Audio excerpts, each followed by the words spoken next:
Hello, everybody, and welcome to the Reading Room. I'm Mark Reid. I'll be your host. And today I haven't done an interview for ages actually, but I did get a recommendation from a friend by the name of Robin who suggested that I talk to Daniel. And Daniel, I sort of rocked up on your channel and proceeded to have an argument with a Christian who I've met before, Jill, who is inexperienced, let's put it that way.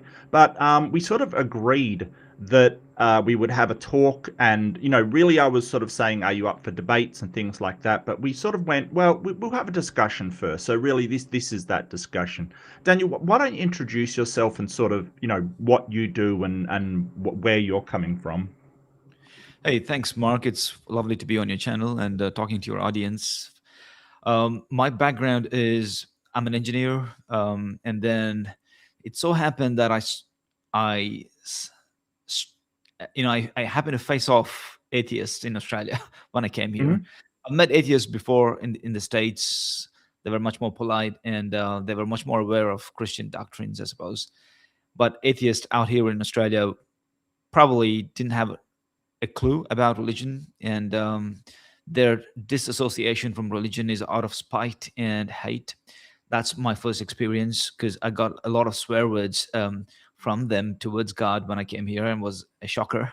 And some of the atheists during Christmas were having a nice time, but swearing at Christ to my shocker.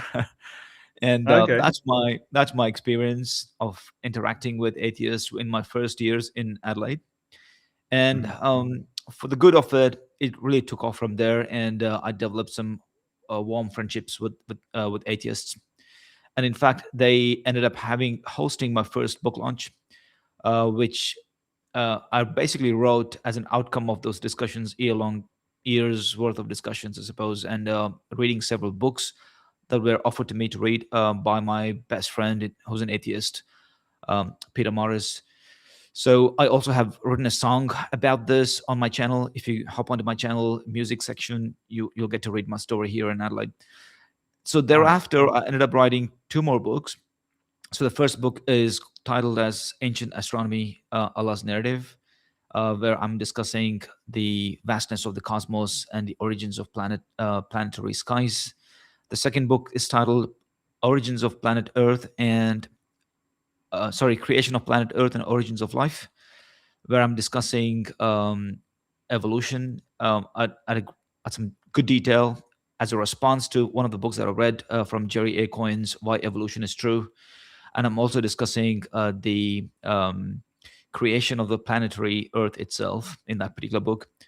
And the third book, which had to be my first book, to be honest, from how our discussions really unraveled, which eventually became my third book, is titled as Sharia for Australians. Might come as a shocker for you guys, but just you know, take it easy. So that's those are my three books available on Amazon for you guys to access. And apart from that, I've translated the Quran in modern English. After my three books, I felt a need. There was a need to render the Quran in modern English. So I've done that, and I'm still doing commentary. While I'm doing this, in the last year, I've opened my channel. It's called Prophet Daniel Has Spoken. That's my handle on YouTube. So you're most welcome to cruise in, browse the contents that I produce. I mostly interact with Christians these days, but any welcome invitation from atheists is where my expertise is, niche is. So I love it. So lovely to be here, Mark. Oh, thank you. That's awesome. So I think I linked you in the, did I link you in the description? I thought I linked you somewhere. I hope I linked you somewhere. So I'll definitely put the link in if I haven't. Oh yeah, Okay. I haven't. Okay, so that's my bad. Just one second, and I'll fix that. I do apologize. I did No mean to problem. do that before I started, but I'll definitely have it in the description and in the title as I usually do. But those are some interesting topics, and we can definitely cover a lot. Just out of interest, first off, what kind of engineer are you? Mechanical aerospace. Aha, mechanical aerospace engineer. Yep. I have noticed a tendency for mechanical engineers to go outside of their field, which is fine, for just a casual chat. But you've got some topics where you're really pushing back against some of the more complex aspects of science in here, and we can Yeah. definitely discuss them. But what I want to like sort of talk about at the moment is the attitude of Australians towards religion. Right.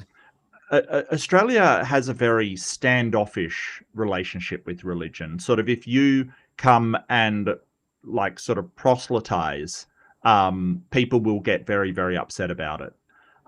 It's just sort of like I remember a video of a Christian evangelical on the train, doing his evangelical thing, and people were so mad, kind of thing.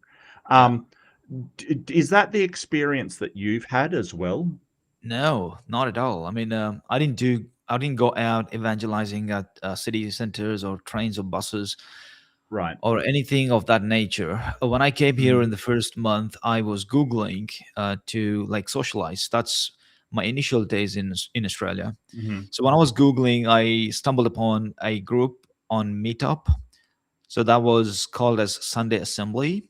What in fact they were doing was they were encouraging people from Sunday church to walk into Sunday Assembly and uh, deconstruct their faith. So that Right. they were actually proselytizing.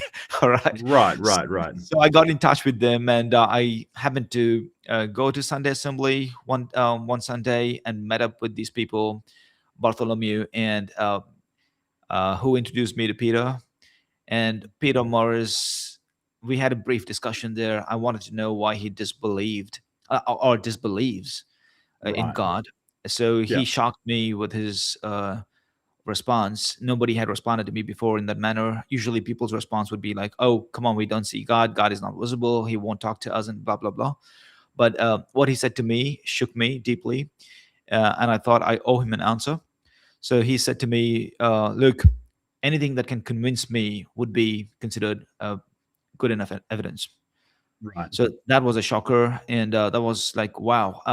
And instantly I had a commitment to share uh, my conviction and the reasons why I believe with him, right?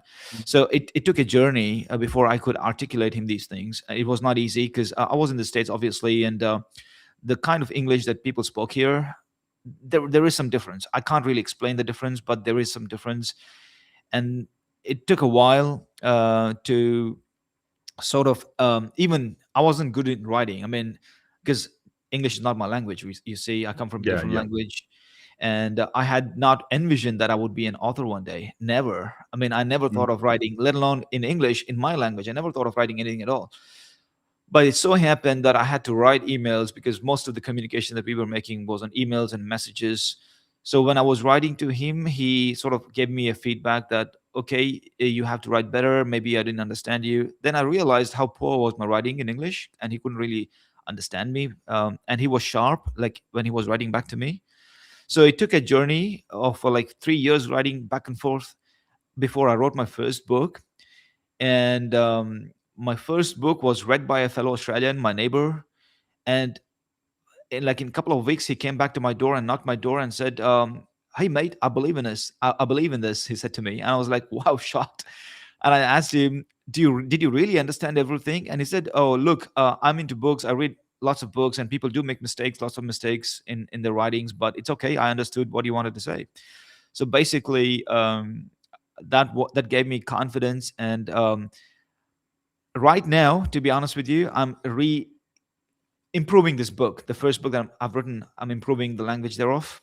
Hopefully, Okay. it'll come out in a better language than it was first written. So yeah. So you said that Australians were going around proselyte, like, so basically atheists were going into churches. I've never seen that No, they happen didn't in go my into the entire life. church. Sorry, perhaps you didn't understand me. They Okay. were having a assembly of their own called Sunday Assembly, and they would meet up at a place, Sure. and they would advertise to people to Hmm. impress them to come and attend Sunday assemblies instead of Sunday churches. Yeah. I, Yeah, I that was I've definitely heard of that happening, but that's not really proselytizing. Is going out and telling people, preaching at them without their being there, going into their spaces, basically. So, there isn't. I guess with atheism, there's definitely a problem where you have religions which automatically have a social circle and a community group, and atheists generally not so much, like where we sort of have to build those ourselves. So I don't see why any one religion has a monopoly on sort of having a community that gathers on a certain day to just enjoy each other's company. I don't see the problem with that. I think that if religion can do it, there's no reason atheists shouldn't be able to do it either. Absolutely. I'm in favor of it. In fact, everybody should do it. Like Mm. everybody, especially faith, it's not something that you preserve in the fortress of your hearts and minds. You should put it out on the table, spit it out on the table, and see if it stands the criticism and the test of time. If it doesn't, then these are the beliefs that are not good enough to be comported into the future. It's very simple. So I do appreciate what the atheists were doing. That gave me the opportunity to interact with them in a you know debating format, really explosive debates. And I mean, the way that we developed our friendship, it's not out of pleasing each other. It's not out of buttering each other. It's out of raw battles and fights and disagreements. That's how we forged a friendship. So it's it was nothing personal. I think there was this real legitimate inquiry that I had and Peter Morris had, and that's how we became friends. It was not against each other. It was not It was not personal against each other's faith or anything like that. It was this genuine inquiry that Peter had, and I sort of perceived it that he had a genuine inquiry, and that Well, sort of forged our friendship. you mentioned faith, and I'm going to have to get you to define that because I've heard it defined as all kinds of different things. To me, faith is sort of I usually take the biblical sort of interpretation of what it is, but you might mean something different. So, what do you actually mean by faith? What I mean by faith is fulfillment of a promise. So it's futuristic to me. Like I could have faith in Fulfillment you, of a for example. promise. I know you as Mark Reid, and you're a fantastic person. But whether I have faith in you depends on how much I believe in you, for example. So if I believed in you, I would have faith in your promises. I would have faith in you that you would do things in the future based off Right. the character that you are made of, or things like that. So faith to me is futuristic. It's pretty fluid. If you say, for example, I believe in Mark Reid, but I may not have so much of the faith because Mark Reid doesn't really keep his word. And if Mark Reid breaks up his words, then I might drop my faith in Mark Reid, for example, right? So same as God, if God does not keep up His promises, then I might not have faith in God as well, for example. You know what I mean? Well, yeah, I don't have a problem, like, taking your definition. I don't have a problem with it being fulfillment of a promise at some point in the future. So Yeah. you have faith, or I would just use the word confidence. I would have a confidence based upon like you said, if I keep breaking my word, I would not have confidence in that person if they keep breaking their word, if they keep saying they'll do things and don't, kind of thing. But really, what I'm looking at is sort of, would you like? And you mentioned it before that atheists are after evidence, because my confidence in somebody or something is based upon the evidence that I have that it is actually reliable. So if you're using faith like that, if I didn't have the evidence that something is there, then I wouldn't have that faith in it. So um, really what I'm asking is, why do you think that you should have faith in a god? Yeah. Just before that, I answer this particular inquiry of yours, you brought up a very interesting point. That's confidence, and that's how when I read the Quran, it does talk about that concept. It talks about yaqeen, which is confidence. All right. So let me go back to the question now and answer that for you. Why do you have faith in God? is what your question is. Yeah. Yeah. Okay.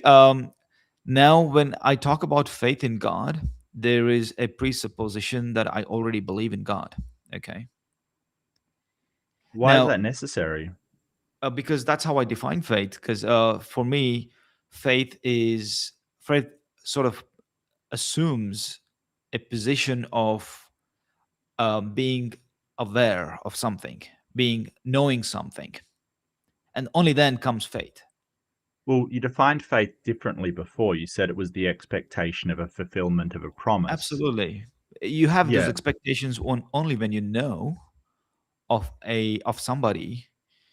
You have expectations. If you don't know of somebody, there's no point in having expectations from entities that don't really exist. So I basically define faith from the standpoint of the assumption that that entity already exists.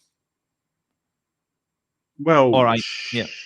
sure. I mean, I wouldn't necessarily say that's something that I would do. For instance, if sort of a Nigerian prince that like Yeah. sends something to me, I wouldn't assume that somebody exists just because I get an email from somebody, for instance. Like you just in today's world, you can't assume that somebody is actually real when they post something, like it so the thing about a presupposition is it's kind of ungrounded, right? So a presupposition and presuppositional positions really are that you are taking it as a given kind of thing.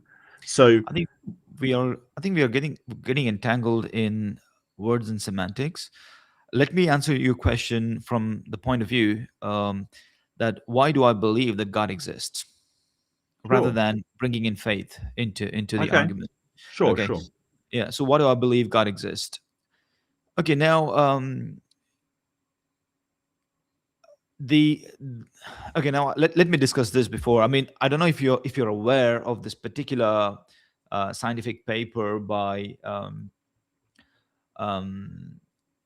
Justin L. Barrett.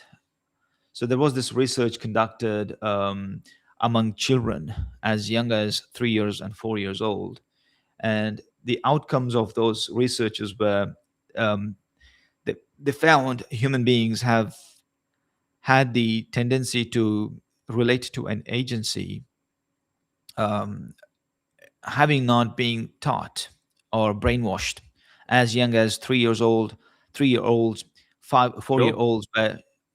You're aware of this paper? I'm not aware Conceptual. of the paper, but I would agree that humans generally tend to give agency even Yeah. where none exists. I would agree with that. Okay. So according to this paper, the conclusions are this: that humans are natural believers. Not just humans. Outside of this paper, we also have evidence of um, chimpanzees showing this behavior. There Hmm. was this famous chimp that was tutored to use human language, sign language, and the chimp, I think, the nickname was chimp was Coco. The chimp, the chimp was a female, and in many interactions with this chimp, what we found out was the chimp did talk about death, and after death, the chimp talked about going to a better place. So the agency tendency is not limited to human evolution, even if you want to talk about the subject from the evolution standpoint. So it's also found in animals, particularly primates, where we have the example thereof with this chimp called Coco, right? So this is very natural to people. And Hmm. now atheism or godlessness or absence of this agency need to be taught to the creatures, to people of intelligence, need to be taught. Now, if this is how we are, which I think evolution biologists argue, stating a series of false positives ushered in these traits in our neurons, and that's how we come to relate to this agency based off of the false positives in our human evolution. But just the example of the cocoa sort of points out that it's not only in relation to human evolution, but also animals have this. So what Sure. is proven is creatures have this tendency to relate to this agency, and this makes it a default position that creatures have towards the agency of a creator. So this default position is what I call as knowing. So we kind of know from birth that we have a creator. It's known innately. So therefore, nobody needs to be taught. Even little children need not be taught that God knows what is in the box, what is in that closed box. God knows it. So children automatically assume that God knows what is in the box. So this kind of knowledge of who God could be or who God is already known to us. Okay, so this is what I call as knowing. Now, from for me to move on from this uh, default position towards rejecting the idea of knowing this entity would take evidence. So I would consider it is necessary for me to point at evidence that this innate assumption or innate knowing or familiarity that humans have of an agency is false. So to point out that it's false, we need to show evidence. We need to bring forward evidence to show it's false. And one of those things could be this: the evolutionary biologists can point out the exact set of genes in the DNA which are responsible to usher in this triad. And once you gene edit it, for example, then that creature, that being that results, should not demonstrate to you the triads of relating to an agency. And that would be the evidence to work with, where we can sort of come to the conclusion that evolution did impart the agency relationship in the creatures. All right. So that would be the kind of the quality of evidence that I would be looking forward to. Once found, then I would question the belief in this agency. Up until Okay. then, yeah, up until then, Yeah, I don't no. feel, yeah. Look, Daniel, you're absolutely shifting the burden of proof. So, um, really, when you're sitting there saying it's the default position, it's not the default position. No child is born with a knowledge of God. It has to be taught to them. There is a tendency to anthropomorphize things as a human, right? Like all kinds of humans will also believe that there's monsters in the closet or monsters in the night. There's some kind of spirit things that flying around. It seems to be that lacking any kind of explanation for things, we put something on it. We appeal to something that doesn't make it the default position. Because when you look at when people are making claims, the default position is always the null hypothesis. It's always the it does not exist until it can be shown to exist. Because if we did it the other way, I could basically say, hey, all kinds of children as well as apes believe there's monsters or some kind of evil things lurking in the darkness. You've got to prove me wrong, which is a shifting of the burden of proof. If I'm making a positive claim that something exists in the darkness because people have a tendency to do that, then you've got to show me that they don't exist, which is an impossible feat. If I say, hey, these monsters, they could be immaterial, they could be invisible, they could be all of these things. You've got to then go out and prove that they don't exist, which is an almost impossible feat. So when you're talking about scientific studies, what I doubt his conclusion is that God is the default position. I think you're adding that on to the end of it. I think that you're saying, well, he's found that humans have a tendency to anthropomorphize natural events and ascribe it to some sort of being rather than just natural events. And I'd love the name of the paper. If you do have a citation, I would absolutely love to read that. But I doubt that he's sort of saying that. I'll just Um, share here the document that I have. If you can pull that okay, up on the screen here, please. So right there, let me just expand this a little bit. it's in a Word document. Yeah. Do you have a link to the actual paper? Because I'll, it I'll just says View Scientist article. I don't have a name for the paper at all. Yeah, I mean, this is the article that got shared with me by my friend who's an atheist here, right?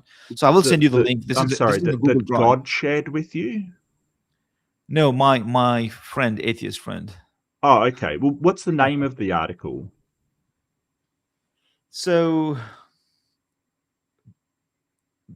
basically, it's New Scientist article by Justin L. Barrett.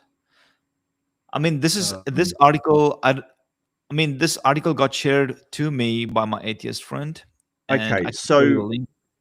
Go ahead. so the problem is that Yeah. articles are not papers. Okay, do you understand the difference I between them? I get your point. I get your point. I think. Well, you said it was a paper, so is it a paper or is it an article?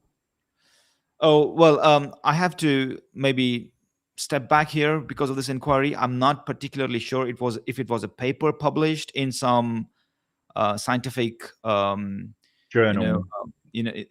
area or field. Well, this is what I got from my atheist friend. Okay, I can have a look. I can have a check on it, but I'm not particularly sure at this point in time. Yeah. So, So, Daniel, the problem that I have right now is you started yeah, off by saying, and I wrote it down, that there's a scientific paper that you had that sort of suggested that we have an innate religious belief.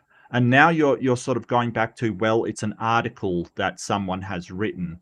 So the problem I have is that articles are not peer reviewed. They're not checked for any kind of correctness on them. So don't get me wrong. It is something I really would like to read, but they don't carry as much weight as an actual I scientific absolutely understand paper. your point, um, Mark. I absolutely understand your point. I'm sorry that I should have done this work beforehand No, no, it's to fine. see if It's it was fine. a proper article published in a scientific paper in a scientific sort of field and stuff like that. I should have done these checks. I'm sorry. I gotta apologize that I haven't really done it. I just took off of the link that I had Okay. shared Well, with me it's by not a my atheist. problem. It's not a problem. I just want to be really clear on what we're Sure. looking at I here. absolutely understand your point of view. Yeah, your Yeah. criticisms are valid. Yeah, Yeah, this is yeah, paywalled as well, so it's kind of yeah. I mean, I don't disagree that humans have a tendency to veer towards, sort of ascribing agency to places where there is no agency. For instance, if you hear a noise basically in your house, generally like it's a really unweird noise that's kind of a bit loud. Your mind will jump to, oh, there's someone in my house, rather than oh, it's just a noise of something falling or something natural kind of thing. Like that is the way the mind works. And there's a reason for that evolutionary. Like when you say evolution, it works under evolution. It doesn't, because evolution says that the animals that survived are the ones that did give some kind of agency to things they've heard or events that happened, because the ones that didn't, generally it's the rustle of bushes, right? Have you heard that? of course. Yeah, I get it. Right. Yeah, So the ones that survived were the ones that heard the rustle of bushes and thought tiger rather than nothing at all. gotcha. No, my objections to that is this: Hmm. this agency you know that's come out of this particular research shown in this article here is not the outcomes of apprehensions. These are these experiments were conducted in safe environments where there was no sense of fear or sense of danger or anything like that. So these were conducted on young children in a safe environment, 3-year old, 4-year old. So you can imagine they are not really analogous to situations where human evolution was taking place due to the in the wild, and people had all sorts of fear and apprehensions to safeguard their life. Right? That's not the exact situation here. We are experimenting with little children, 3-year old, 4-year olds, and they are pointing at this agency and making assumptions or assuming that God knows what is in the box, kind of thing. So that's a different aspect of relating to an agency, not necessarily stemming out of fear or apprehensions. Are you able to like differentiate the two? Well, I'm just reading on the screen here that that's not actually saying what you're claiming it's saying.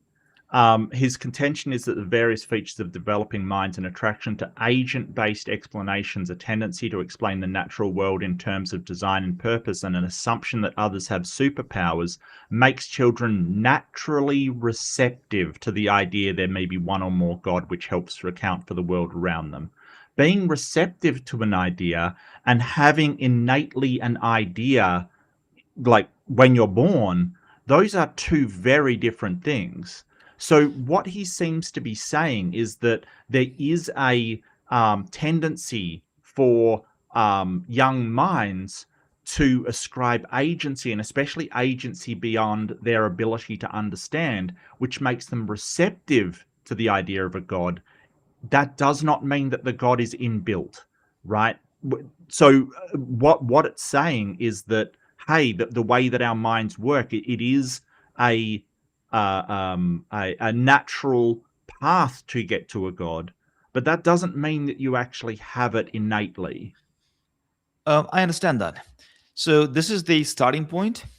I should say it's what I would argue is like this.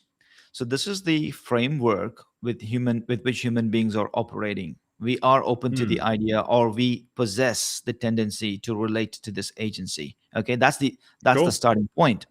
Yes. Now, moving forward, what is the evidence? Do we have a confirmatory evidence thereafter? That becomes the question, important question to ask. And I would say, yes, there is confirmatory evidence. And what that is, and what that differentiates from, say, one could argue, oh, I could say there is a fairy in my garage. How would you disbelieve, right? So what is the negation? Why do you even shift the burden of proof? So I would say, look, it's not as simple as that, especially when you have communication made by this agency. So once humans have received communication from this agency, the position is solidified and confirmed that this agency exists. And what is the communication? God has always communicated to human beings, and much of that communication is documented in what we find today as the accounts of the Bible and the account of the Quran. And this is the communication of God. And what do we do with this communication? Okay, now this is what God says. If Well, just humans before we doubt, move on, Daniel, I do apologize. Just before we move on, I just want to make the point that um, we just because we have a tendency to think in a would you agree that just because we have a tendency to think in a certain way as children doesn't mean that that is the best way to think? but when we grow up, the tendency is not disappearing, does it? It doesn't disappear. It becomes robust, and people sort of validate those tendencies with Well, sure, reasoning it ability. does. Yeah, yeah, Yeah, it does. Like basically what we find is that a much more valid, a much more effective way to think is critical thinking. yeah. Right. So instead of going, oh, it's dark there, someone's hiding in there to get me, or that noise must have been a burglar, it's better to think critically and say, is there any actual evidence that my instinctual reaction is actually correct? Absolutely, there is a need for Right. that, and humans do that all the time.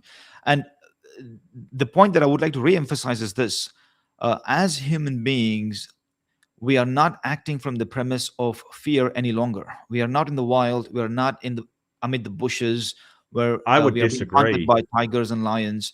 We are I would not in absolutely that disagree. unsafe environment. We are in safe environment.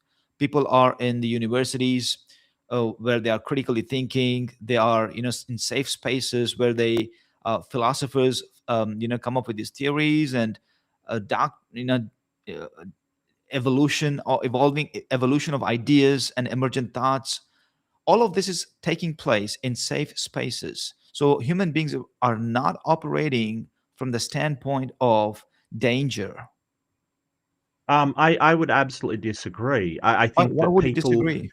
well, people still are making decisions based upon fear-based thing. They may fear the other, fear, sort of a lot of things play into that. We still have the fear of missing out, right? Like the advertising preys on your fear of missing that thing that you think you need for your life, right? So you still have fears that these type of people are going to ruin society. Those fears are different than originally, what we sort of had to manage while we were out in the wilds, sure, but those fears still exist, especially through tribalism and the fear of the other, the fear of the people that are different. We still have these fears come up all the time. People have fears of hell. And I don't know what you believe, but I don't see any reason to fear that. It's just not a fear for me. So I disagree that these fears aren't still playing on people's minds. Well, let's agree to disagree here, because I don't Okay. really necessarily agree that fear is an operating force, 'cause especially myself. Um, I have lost my communities.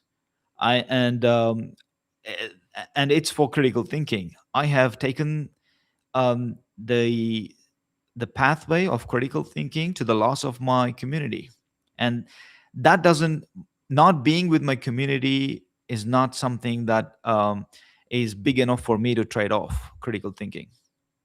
Do you understand my point? So I'm no more part of the mosques or a Muslim community, which I was all my life. But Okay. I'm no longer, because of the critical thinking pathway that I've chosen. So That's I'm not. odd. I Sorry. mean, that's kind of odd because sort of, I mean, critical thinking is a function of rationality, Yeah. and if I don't know why you would want to not be rational. Like, I get people have disagreements. Like, I think that you can absolutely be a Muslim and be rational and use critical thinking. Like, I may disagree with the line of thought, but I don't know who would sort of say, well, I'd rather not use critical thinking. Well, the traditional religions mostly rely on their traditions, basically. Hmm. So cultural Christians would rely on their traditions, the patristic traditions, and cultural Muslims would do the same. They would rely on um, their traditions dating back to medieval times, and they would consider some of the elders, or the forefathers, or the church fathers, or the sheikhs in the Islamic tradition, as Yeah. people or teachings against which you cannot really think of criticizing them or going against them or things like that. To fight this battle, it's not an easy battle to fight. It's a hard battle, and when you fight these sort of things, you basically get excommunicated. Okay, so this is what I'm talking, and mostly people, whether atheists or believers, they are followers. Mostly people are followers. Not majority of the people are not critical thinkers. This is just the ground level facts that we have to deal with. I mean, not Uh, everybody out there is a critical thinker. Would you agree with me? I think that there's sort of flaws in people's critical thinking. I would agree with that. But my Yeah. experience of the atheist community is that, yeah, basically everybody's doing critical thinking. Like, That would there be a is. that would be an assumption on your Well, side. and I'll explain why. It's because of skepticism, right? Yeah. So, the whole skeptic movement is based around moderate your confidence in accord with the evidence that you have found. So basically, it lends itself to critical thinking because the central tenet is a critical evaluation of evidence versus what you actually believe.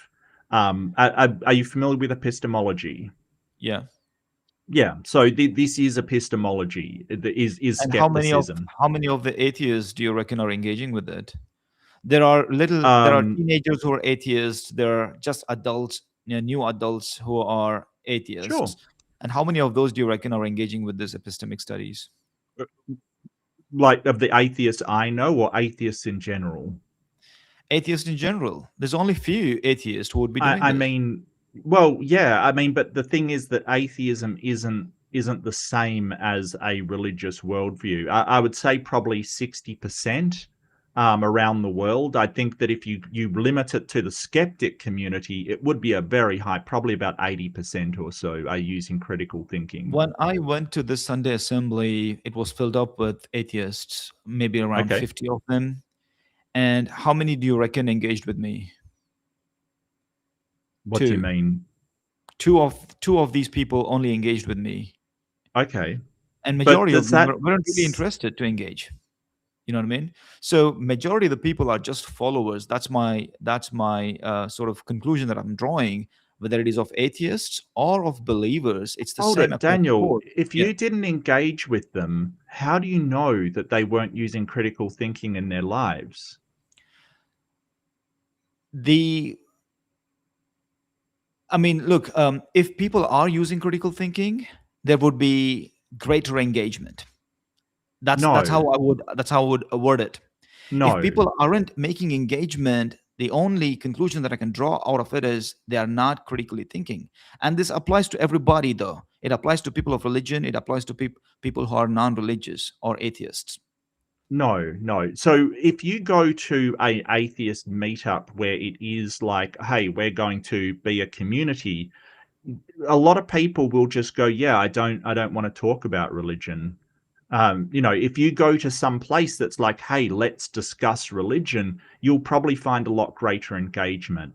But in Australia, there's a lot of atheists and agnostics and whatever label you want to put on them, nuns basically, that don't even care for it. They really just do their lives and they basically don't want to talk about it at all. Yeah, And that's okay. But I would I mean, I would there's nothing hesitate to wrong with it. say well, I would hesitate to say, well, they didn't engage with me about what I wanted to talk about, so therefore they're not using critical thinking. I think that you have to evaluate what they're actually saying once, you can't just make that declarative statement if you haven't actually engaged with them. Well, I would again disagree with you because if people have moved away from their um, natural tendency towards believing in an agency, well, they have made a decision to move away from it.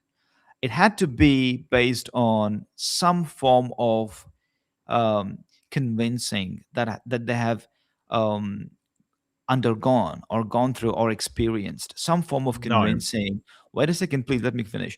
Some form of convincing that this belief, this innate belief that they held before, is false because of this reason. There has to be some form of convincing that has occurred in their life, okay, whatever it is.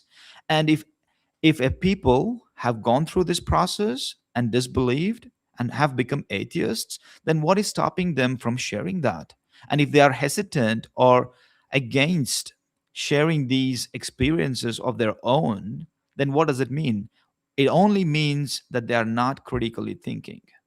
Okay, that's I, the I, conclusion that I'm drawing. I disagree with that. I disagree. I think that some people just do not want to go through a conversation because they don't really care if you join them or not.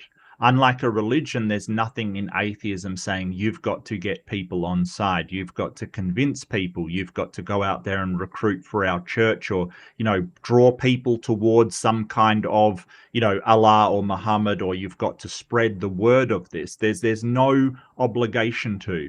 So an atheist, and quite frankly, look, Daniel, an atheist is just someone that doesn't believe in God. So you've said there's a natural sort of tendency for humans to lead towards agency, and I would agree with that. Whether or not that is a correct belief is another story completely, because I know this because I was raised in a secular household and I didn't even know, I didn't have a concept of what God was until I was sort of 7, 8 years old. I had no idea what it was about.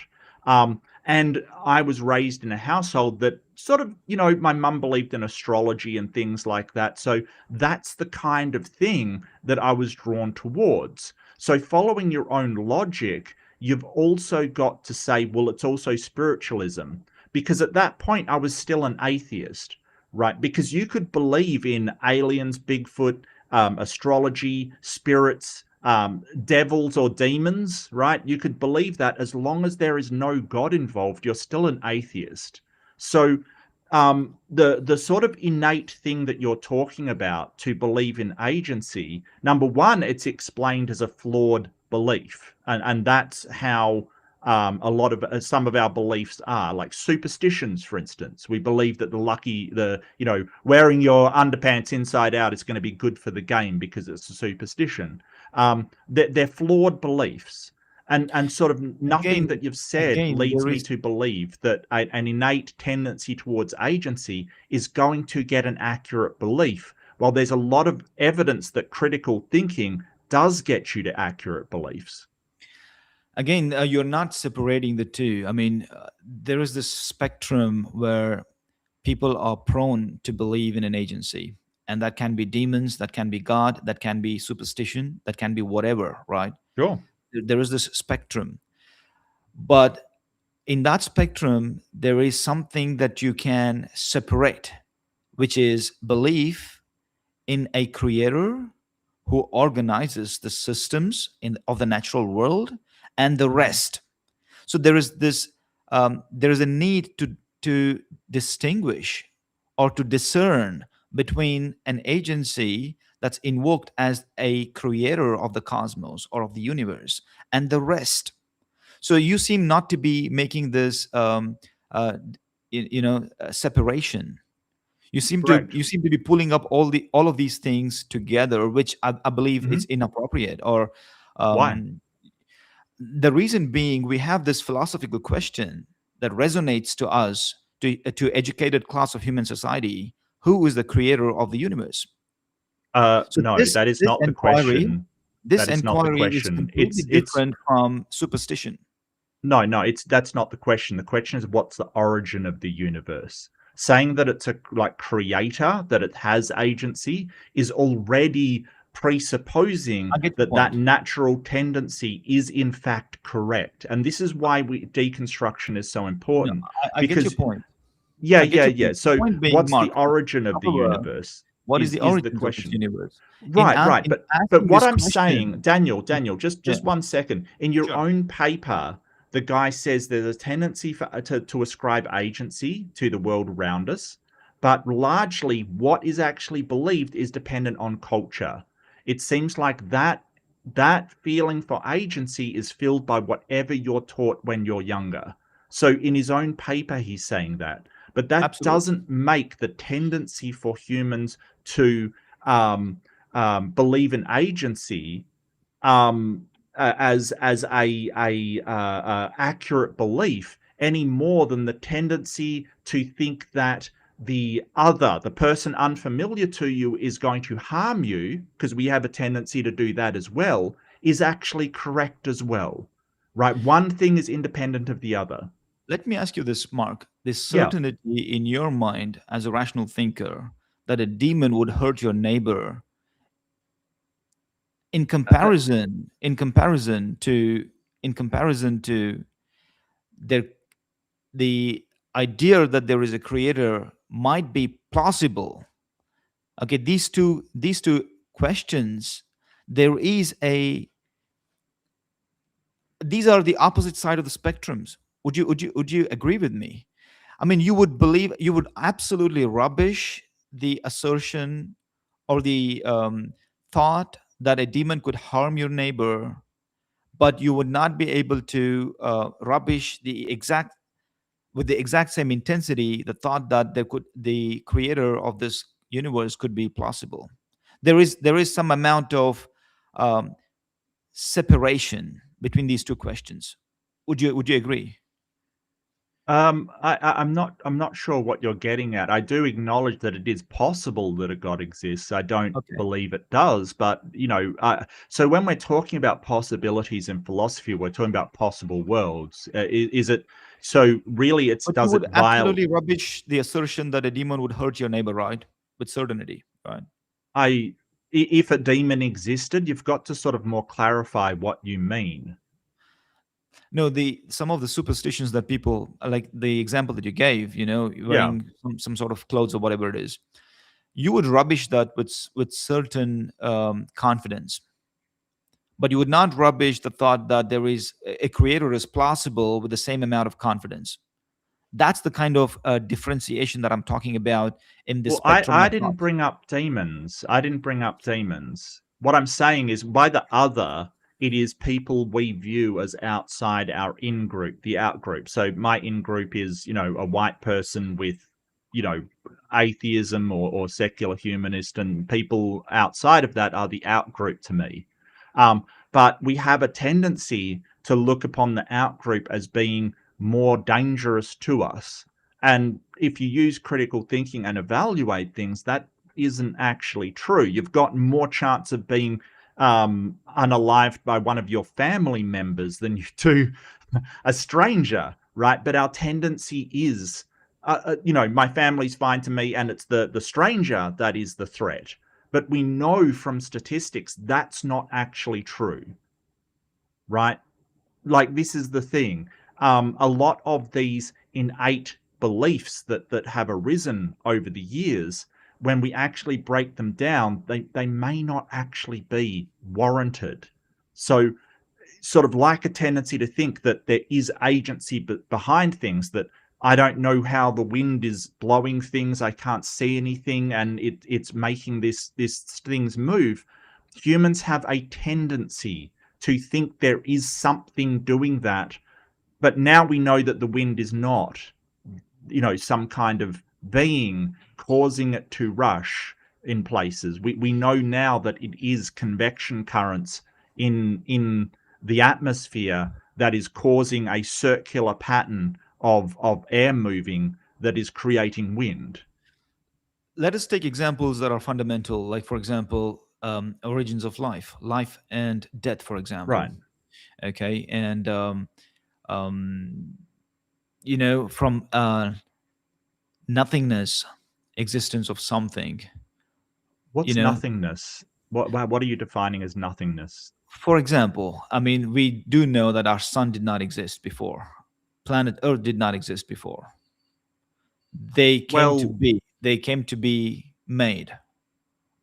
I mean, I hate to be pedantic, but nothing sort of just arrives. So what we sort of say in science is that things change state, right? Like, nothing just arrives by itself. Like, the sun just didn't arrive, or you didn't just arrive. Things change state. So, like, for instance, the Earth. Well, we know scientifically that it was created from an accretion disk, dust and debris and rock, that under the form of gravity, it would form a sphere naturally, because that's what happens under the effect of gravity.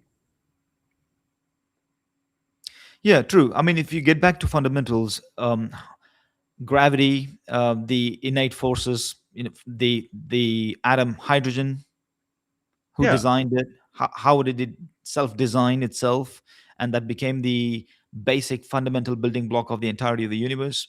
So all of these fundamental questions go back to the design, and Why does it need to be designed? Why we does it need to be understand. designed? The question is this: anything that is functional takes intelligence.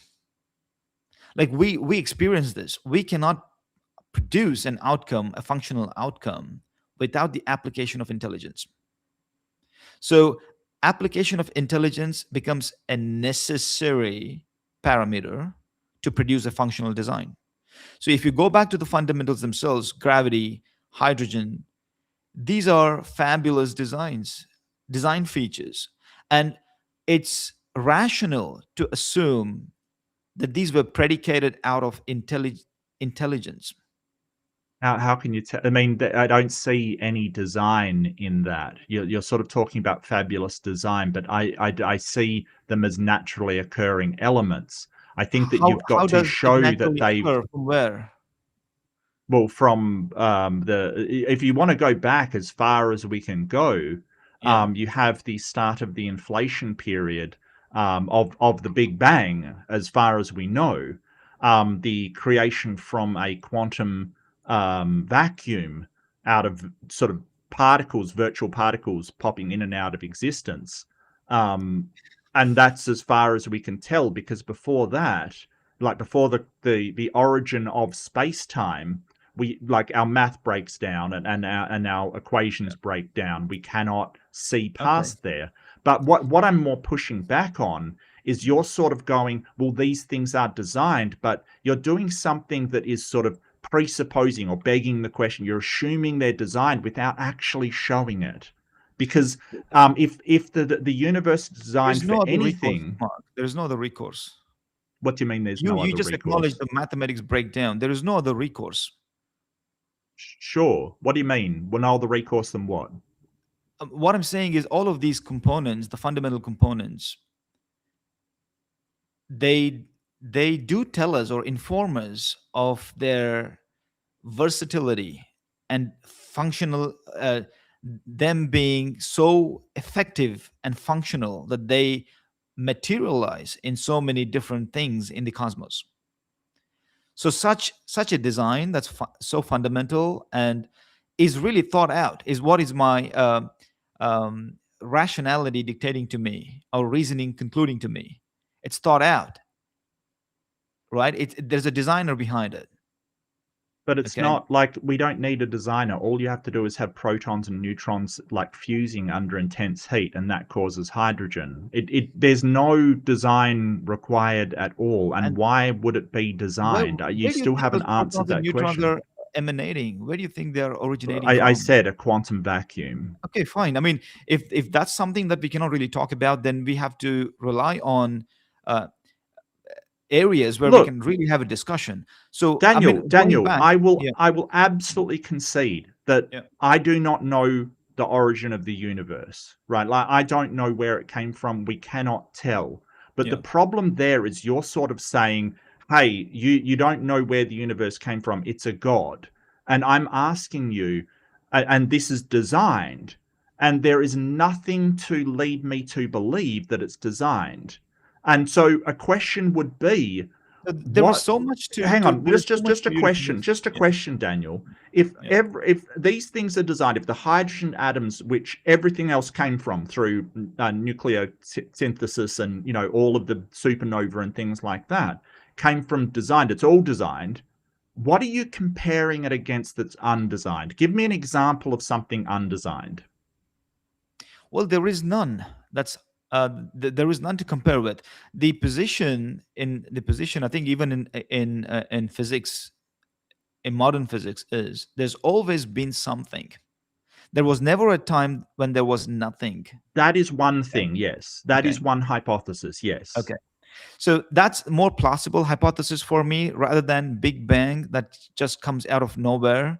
I would Okay, rely I've on. got to stop you Yeah, there, Daniel, because the yeah, Big Bang is not the origin point of the universe. yeah. Okay, it's the start of the inflation period of the universe. Okay. Nobody says it's the start of the universe. Nobody says it came out of nothing, like Okay. absolutely nothing. Okay. When physicists refer to nothing, they're referring to a no space, no time, no matter, But no energy. But that doesn't mean that quantum forces can't still exist. So there is something.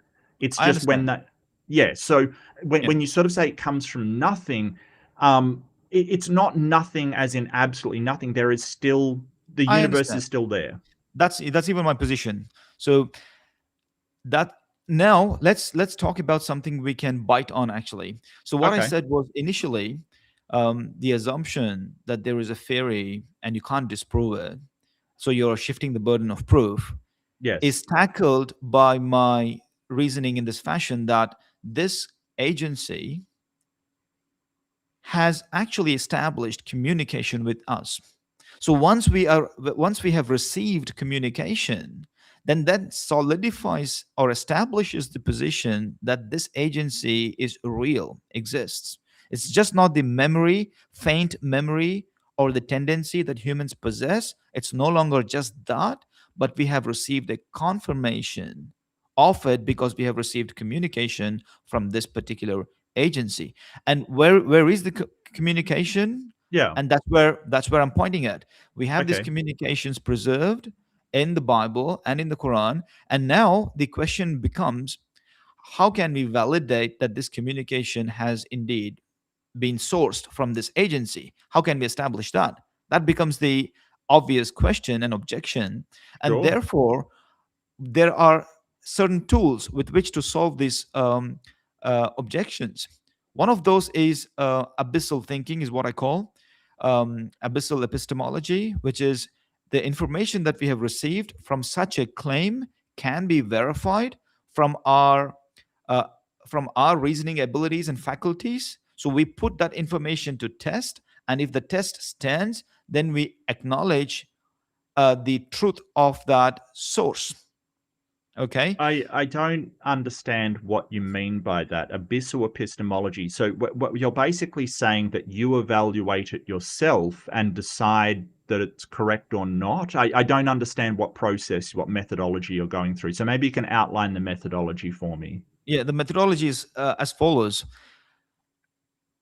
Human beings who are researching metaphysics or philosophy in this area of concern, they have this Mhm. material to work with. The material being the communication that's come from this claim or from this agency, which is, in this case, let's give it a word: Almighty God, the God of the universe, or God, the God of the human beings. Well, So that is the claim.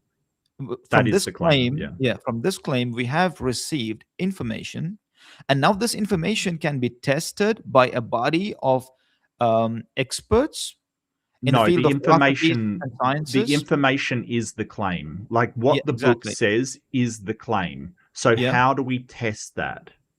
yeah, that's fine. Now, to be able to test that is what I call abyssal thinking. Is we apply our faculty and our learnings to test or to verify whether this information is worthy enough a claim. Okay, is I worthy don't enough a know what you claim. mean by worthy, but so when you sort of say we apply our faculty, that's not really a methodology. So you're sort of saying, hey, if people sort of look at it and say it's true, then it's true, and that is the case for every single religion in the world. So the problem with It's that actually testable. methodology, It's actually well, it, testable. it gets conflicting results. I will let you get there. What's how is it testable? I mean, now what we have is, for example, in the Quran, there are claims of Sure. information that points at the natural world. Hmm. Okay. Now, in the Quran, God talks about how He created planet Earth and its different sky layers, for example. Okay. Now, that's a claim that we can actually go back to our laboratories and validate that information. Okay. So, if these Does it claims, though? yeah, sorry, Does it though? what? Does the Quran talk about different atmospheric layers? Yeah, it does. And how specific does it get? Very specific. And that's my first book all about. It talks about the seven heavens. Yeah, it talks about the seven sky layers. Yeah. Is there seven sky layers? Yeah, there are.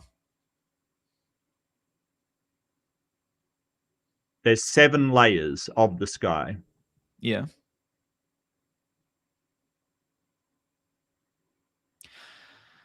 That's my first book. And let me read that out to you. Um, because sort of the layers of the atmosphere is sort of man-made. It's what we've described them as, like the troposphere and the, all of these. There's not really, I don't think there is seven layers per se. It's just we've designated them as certain areas. I understand. I mean, the Quran is not talking about troposphere or stratosphere or mesosphere. These are classifications. I could say subclassifications of based off of the temperature and pressure distribution of the atmospheric particles. Okay, these are subclassifications that we do. But what the Quran does talk about is the atmosphere as one layer that helps us in flight and helps the planet Earth to reflect the day side. All right. So that the Quran talks about the depth of atmosphere as one functional layer, and we subdivided. We divided like troposphere, mesosphere, and Yeah. we subdivided for our um, usage or utility, or based off of what we want to do in this layer, we can kind of subdivide them. All right, but what the Quran does talk about, the atmosphere as a whole, as a lumped body, is one sky layer that helps us in flight and helps to light up the planet Earth with daylight. Okay, and the Quran talks about other layers as well. It talks about And what does plasmasphere, it talks about ionosphere, it talks about magnetosphere, it talks but about what the does it ozone say layer. about the first layer, the closest layer? So it says in the following manner. Let me share the screen with you here, so you can also take a look at that. Okay.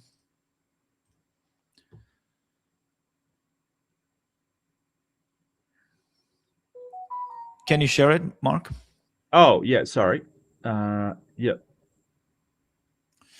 So that's the first layer the Quran talks about.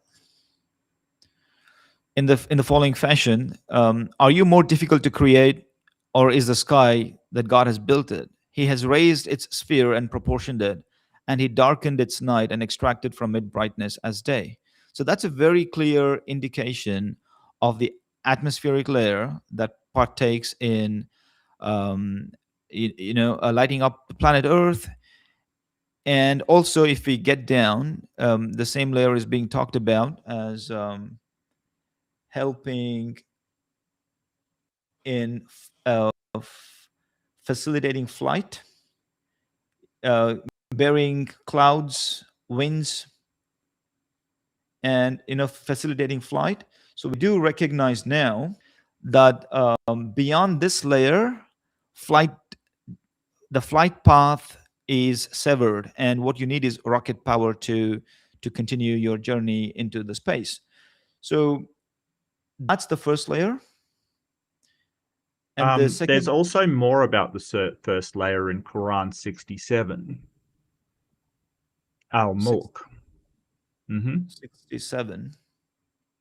Yeah, I'll just share that now. Okay. I'll share what I've got, and I sort of, you'll see where I'm going with this, Yeah, right? sure.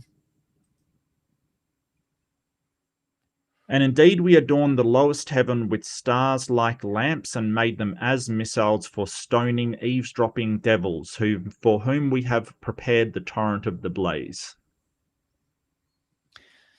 Yeah, as the phrase "asama ad-dunya" that's in the Arabic is a different firmament.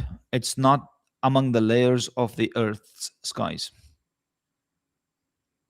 So the phraseology that comes in this particular verse here, "asama ad-dunya," it talks about the firmament of the world, and the world in the Quranic sort of language is the Earth, Sun, and Moon system.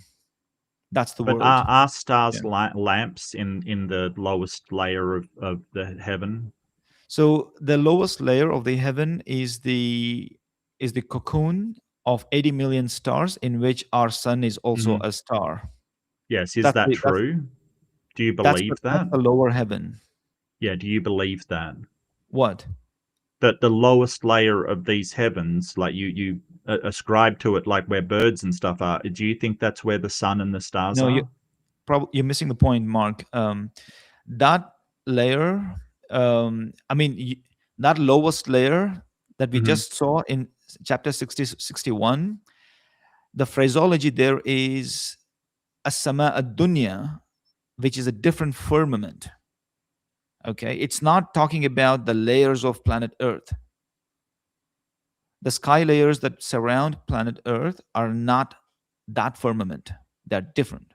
It's different. Yeah, I don't think that you are actually representing that correctly. That is the lowest layer of heaven, which is the same as the layers of heaven that they were talking about. And I have, they're in and fact, regardless of yeah. which, stars are not lamps, and they're not thrown at devils. Shooting stars aren't even stars, right? No, you have to have a. I mean, this is where engagement would help. Actually, I've written a book, and this book is like 350 pages, which might be Well, what I want to get at is yeah, that yeah, these people shooting stars, right, meteorites, yeah, okay, that hit the ground, and they sort of said, "Hey, the stars are coming from the sky to hit demons their lamps." But that yeah. is not true, is it, Daniel? Now look, the Quran is not saying that for your information. If you bring back that verse that you just shared with me, 67, please. Sure, Yeah. sure.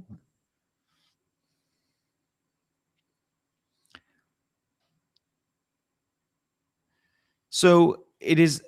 I mean, it might be confusing if you go to the translation, the English translation. Okay, all right. I mean, you can ask me, oh, that's how it was understood by earliest Muslims, and all of that is a separate debate. Okay, but the English might be misleading.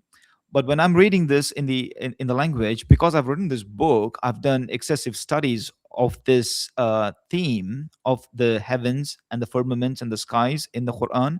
Therefore, I've written a book. All right. So when the Quran talks about we have indeed created the nearest heaven with lamps and have made them as repelling the jinn kind. Okay, and we have made them as a source of punishment for jinn kind. It's not talking about shooting stars. It's What's it talking talking about? about the architecture of stars. Okay, see, look, Mark, Hmm. you got to understand this, that the jinns that the Quran talks about that the Quran talks about, it talks about them as intelligent species, apart from human beings, inhabiting planet Earth, Aliens.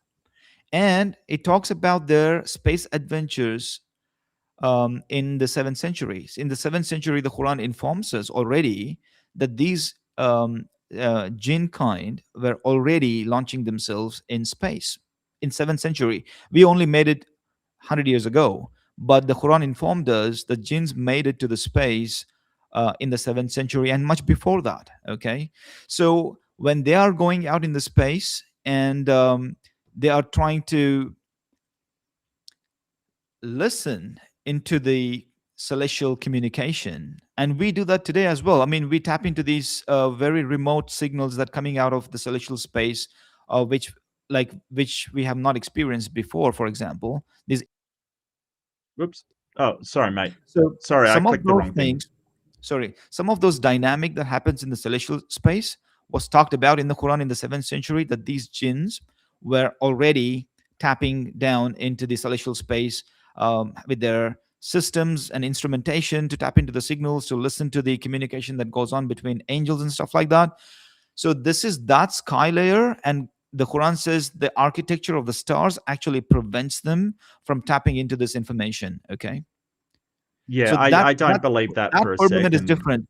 I mean, look, Yeah, this is what I call. I don't yeah, but the problem is that we know that like, that the stars are not falling from the sky to for devils or any other reasons. In fact, That is stars not don't what that fall verse at is talking all. about, Mark. By the way, I should tell you that Well, I think that sort translation of might when be you read it, misleading. well, Yeah, when you read it plainly, it seems to be referring to meteorites, and that is the most rational explanation for what they're the saying in there. I get your point. I apologize, because this is the best that Muslims have offered in terms of translation. That's the need, and therefore I did my rendition of the Quranic verses in modern English based out of my works. You know what I want you to do. I mean, this is a request.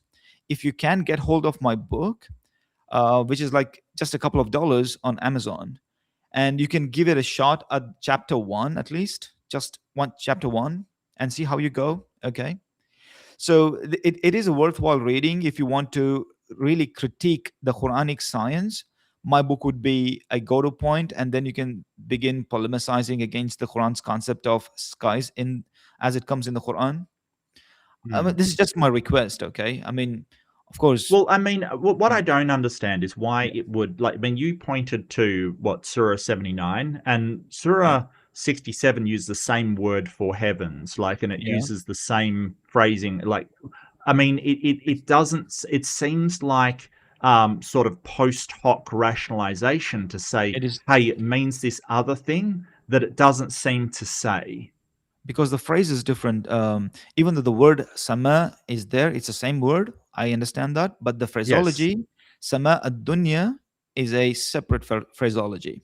Okay, so that's what I said to you. I clarified to Yes. you. Dunya means a a combination of sun, earth, and moon system. That's the dunya. And when the sama of dunya is being referred, it's talking about a firmament that applies to all of these three bodies: sun, moon, and the earth system. So it's a higher Okay. firmament in terms of in terms of the larger cosmos. Yeah, but Okay. Daniel, that's still a problem because stars are not in the sun, earth, moon system. No, I mean that embodiment, that firmament is where the stars are. So that in that firmament, sun is a system. Sun is part of that Yes. firmament. Okay. But Yeah. stars aren't in the sun system. They're outside. What I'm getting at, what I'm really trying to get you to understand is that when they make all of these claims to the way the world is created, the way the world is organized, when it seems to line up, when it seems to be, oh, there's seven heavens and we have seven layers that we've separated the atmosphere in, there's five major and a couple of minor, that you say, oh, look at their great understanding. There's no way they could have known this. It is this amazing thing. And then when it doesn't, you say, well, it doesn't mean what it says. It means this other thing that, still doesn't make sense because the stars are, the closest star I think is about 4.2 million light years away from us. It is definitely outside the realms.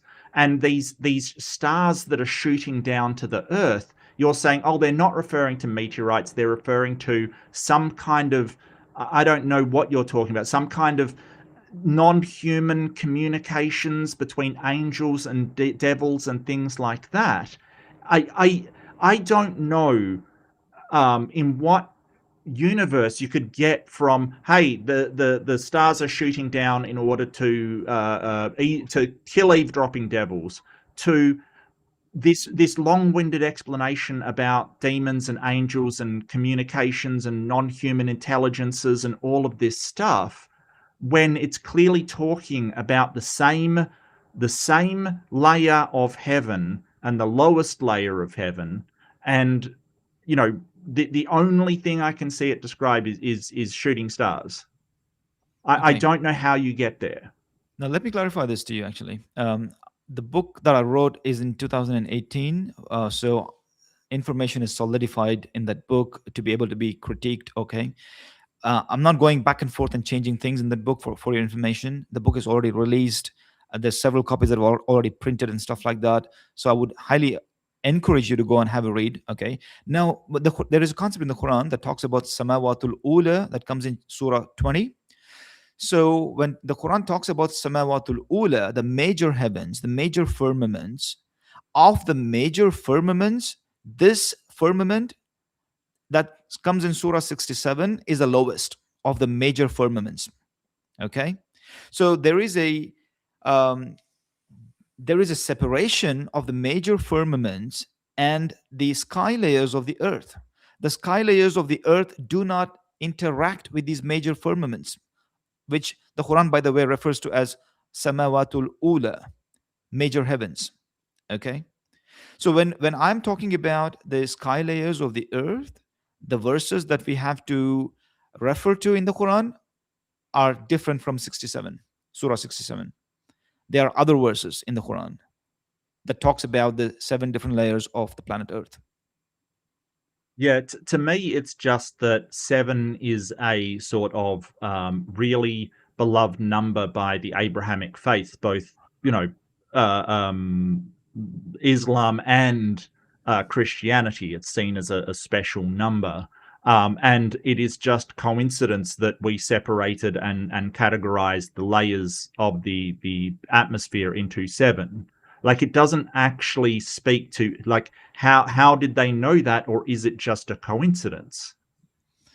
Um, I mean, I do get your point. We have 7 days in a week and stuff like that. You know, the Sabbath, and there is things there. Yeah. But when the And Quran we talks call it about seven, we yeah. call it synchronicity, right? Like, it's called synchronicity. And what that is, it's when things align and people ascribe to it meaning when no meaning exists. Like you said, I mean, I did a stream yesterday about numbers, and it was the 13th, Friday the 13th, and I was born on the Friday the 13th. Oh, it's this huge thing, and there's no reason why it should be, except that that number's significant to me, right? That the number 13, because I was born on a 13th, is significant to me. We call it synchronicity.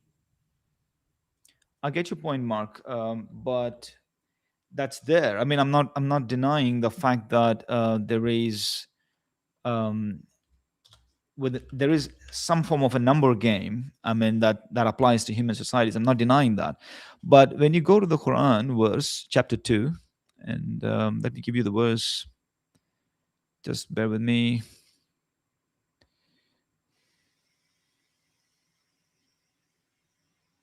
Okay, verse number 29, please, if you can pull it up.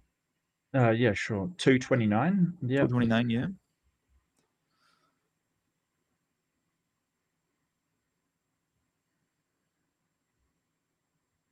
Yeah, he is the one that created everything in the earth for you. Then he turned towards the heaven. Oh, wait a second. So he created the earth before the heaven? He turned towards the heaven, forming it into 7 heavens. He has perfect knowledge of all things. Okay, now look, assumptions might be actually confusing. All right. So prior knowledge of what a cosmos is, the cosmos is the heaven, might be actually confusing when you read this text. So when you're reading this text, you got to put this text in the context being the origins of planet Earth. So here the Quran is not talking about the cosmos or the universe or anything like that. It talks about planet Earth being fashioned. Okay, so you put this verse in the context. So what you do come out of this verse is this: when the planet Earth was, the accretion disk was formulated and the material got assembled in a massive proto Earth, the sky that surrounded the planet Earth, the proto Earth, was filled up with smoke. Okay, and what God says, once He fashioned the proto Earth, He turned to the sky that was filled with smoke that engulfed the planet Earth, and He fashioned them into 7 different functional layers. So this is the planetary skies that I'm trying to actually talk to you about. Okay, so here the Quran gives you a very clear idea that during the early formation of the proto Earth, God fashioned the smoke that surrounded proto Earth in 7 functional layers. When this comes out in terms of numbers 7, it's a claim that aligns itself in objectivity. So it's pretty easy to go and falsify this claim because it's dealing with numbers, and you can prove it 6 or 7 or 8 or any other number out of the infinite numbers that are at our disposal, and we can just No, prove the Quran no. wrong. Okay. Daniel, like just sort of Yeah. saying, hey, this matches up in numbers. Like I just told you about synchronicity, coincidences do That doesn't happen. apply We here. That's know what I'm trying to this. point out, Mark. And the whole idea is that it is so vague as to what it means. Like at some points you're saying, well, heavens may refer to outside the solar system and heavens refers to inside. So you're taking an interpretation of what this means and retroactively changing that interpretation to how it can fit the science we know, right? So the old primordial Earth did not have a smoke atmosphere. It was mostly water vapor, nitrogen, hydrogen, things like that. There is no smoke there. I don't know how you got to smoke. And so, sort of saying, hey, the early atmosphere was as smoke, and then he made it into 7 layers, is such a vague way of sort of trying to get the early atmosphere and the development of our atmosphere. Because don't forget, plants had to take in carbon dioxide and produce oxygen in order for our modern atmosphere to actually be created, right? Like this idea that, well, it was smoke and then it just formed these 7 layers is so antithetical to what we know about the formation of the atmosphere that I don't even know. Like it seems to me that what you're doing is sort of doing a post hoc interpretation of what it says in there to align with the science that we are aware of? Not necessarily, Mark. I mean, you might be coming. I mean, sorry to say this, you are actually approaching the subject matter from the standpoint of ignorance at this point, because it's understandable that you haven't really looked into this material in the Quran in a very um, detailed way, I should say. Which I have done. Basically, I've written a book about this, and I mean, I would love the idea that you actually deal with chapter number one in my two books, like Ancient Astronomy and The Creation of Planet Earth.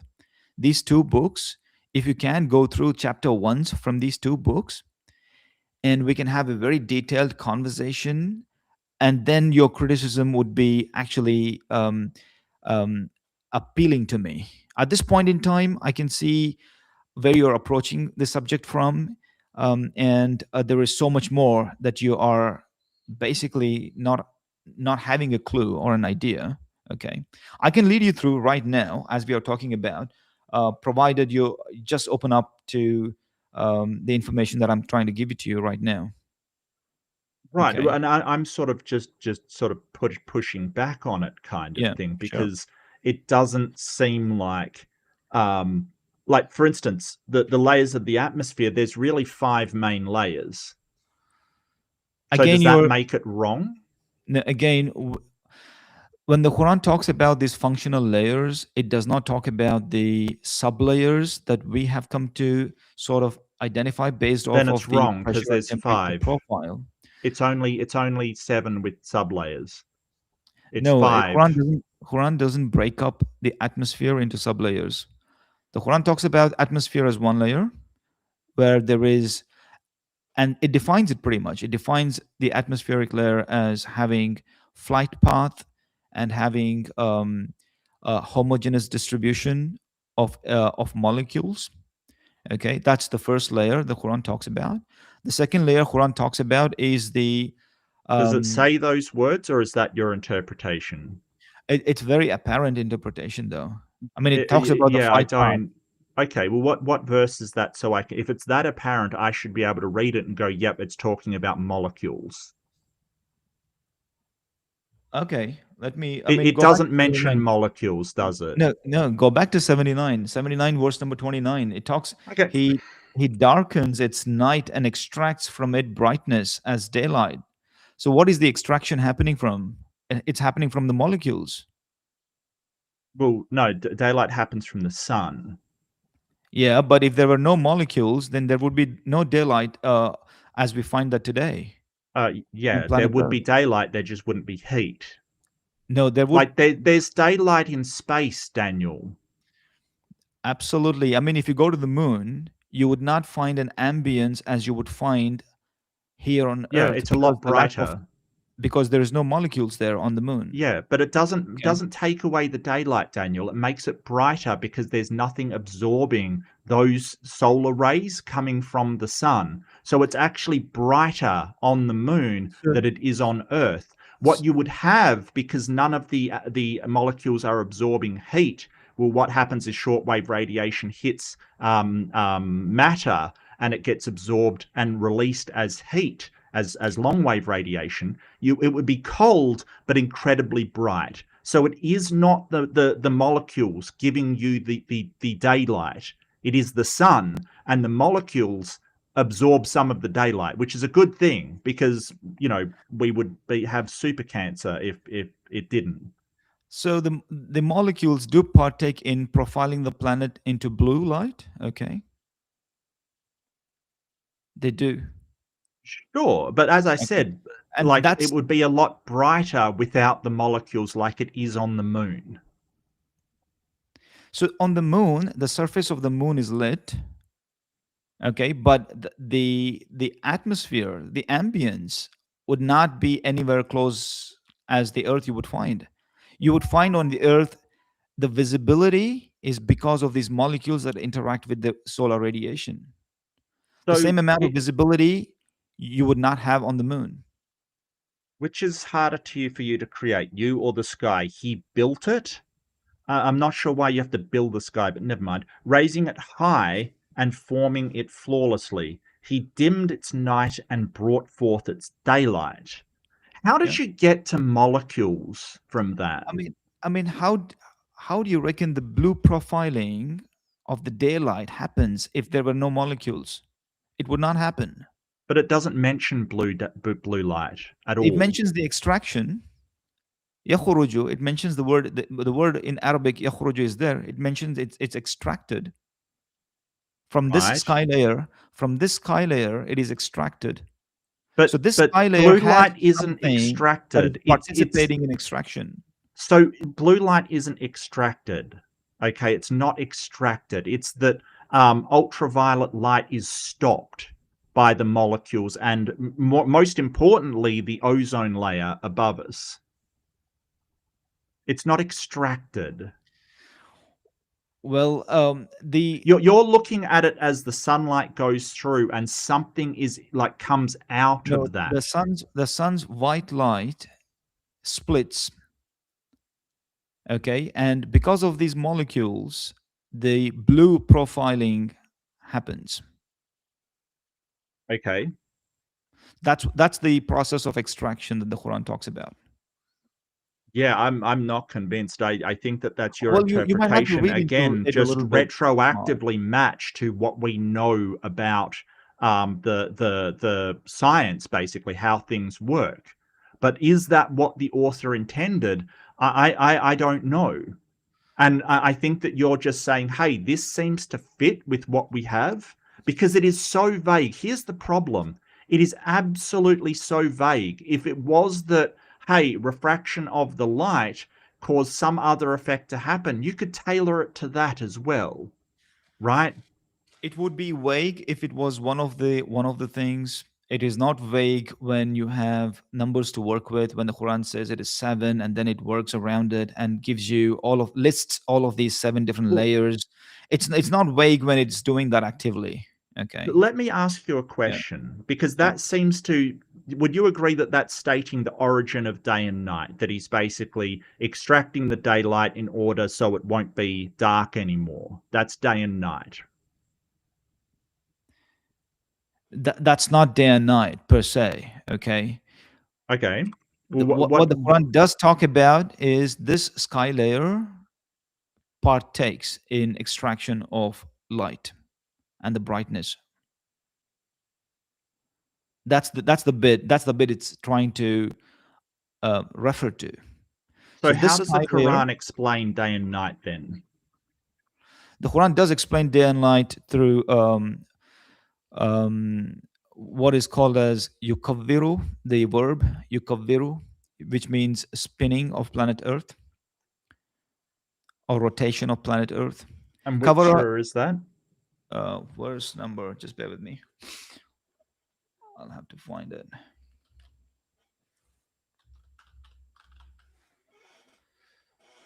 Okay, it's verse number 5 of the Surah 39. Okay.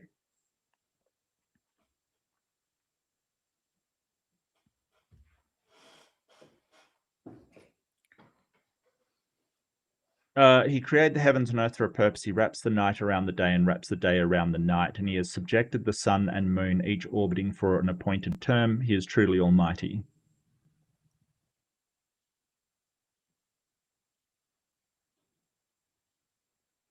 That's what you're talking about? Yeah, the Arabic verb there, yukavviru, is the verb that translated as wrapping in the English Mm-hmm. language is actually rotations, right? So Oh yeah, I mean we've known that um the we've known that Earth orbits the sun for a very very long time. yeah, not just that orbiting the sun, but it talks about yukavviru layla wa nahar in terms of rotations of the planet Earth, that these nights and days are changing or altering because of that rotation of the Earth on its own axis, not around the sun. Yeah, I get that. It's just Yeah. it doesn't really say how he created. Like, it just says he created the heavens and the earth. He wraps night around day and wraps day around night. It doesn't mention the sun at all.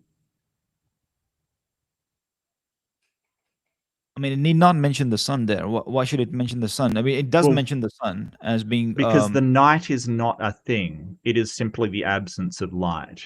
It's not That's a correct. thing. That's correct. But from the human reference frame, we experience night and Hmm. day, and this dictation is being given to humans who perceive the natural world around them, and God tells them, "This is how I do it. يكبر الليل والنهار." This is how I um, alter alternate night and day by the rotational motion of the earth. Well, it doesn't mention the Yukaviru, I mean, rotational of the I earth. do understand the difficulty in translation because these translations don't really reflect the scientific side of the. It only says he created Earth for a purpose. He said he wrapped night around day and wraps day around night. It doesn't say he wrapped them around anything. It just says he No, that's wrapped them correct. around. The very word, you're reading off the English, the very word in Arabic, yukaviru, comes out of the root kavara, which means to spin like a ball.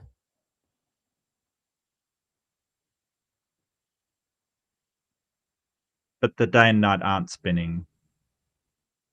Um, in fact, they are around the earth spins. The Earth spins, that's right. But what it That's doesn't correct. say is that the Earth spins, creating the day and night. It doesn't say that. No, So that's what here's where exactly. your interpretation is going way too far, because these are vague. And you're saying, hey, this is what it means when you have an incredibly generous interpretation. And look, you're not the only one that's doing it. Christians do it with the Bible as well. They do it with the New Testament as well. They take an incredibly generous interpretation to what they want it to be. And this is a problem, because It if he was to write, hey, this is how the world works, it would be the earth spins, creating a day and night, which he didn't do. Well, it could be one of those little things if the scripture did talk about as cherry picked information. I could agree with you. But what the Quran does provide is a fuller concept of the creation, excuse me, of the creation of planet Earth and its seven layers. And it describes this whole system in great detail. And It's not you great will, detail. I mean, it is great detail. I It mean, is not great detail. I've written a bookmark, I've written a book on it. I've written, in fact, two different books on it.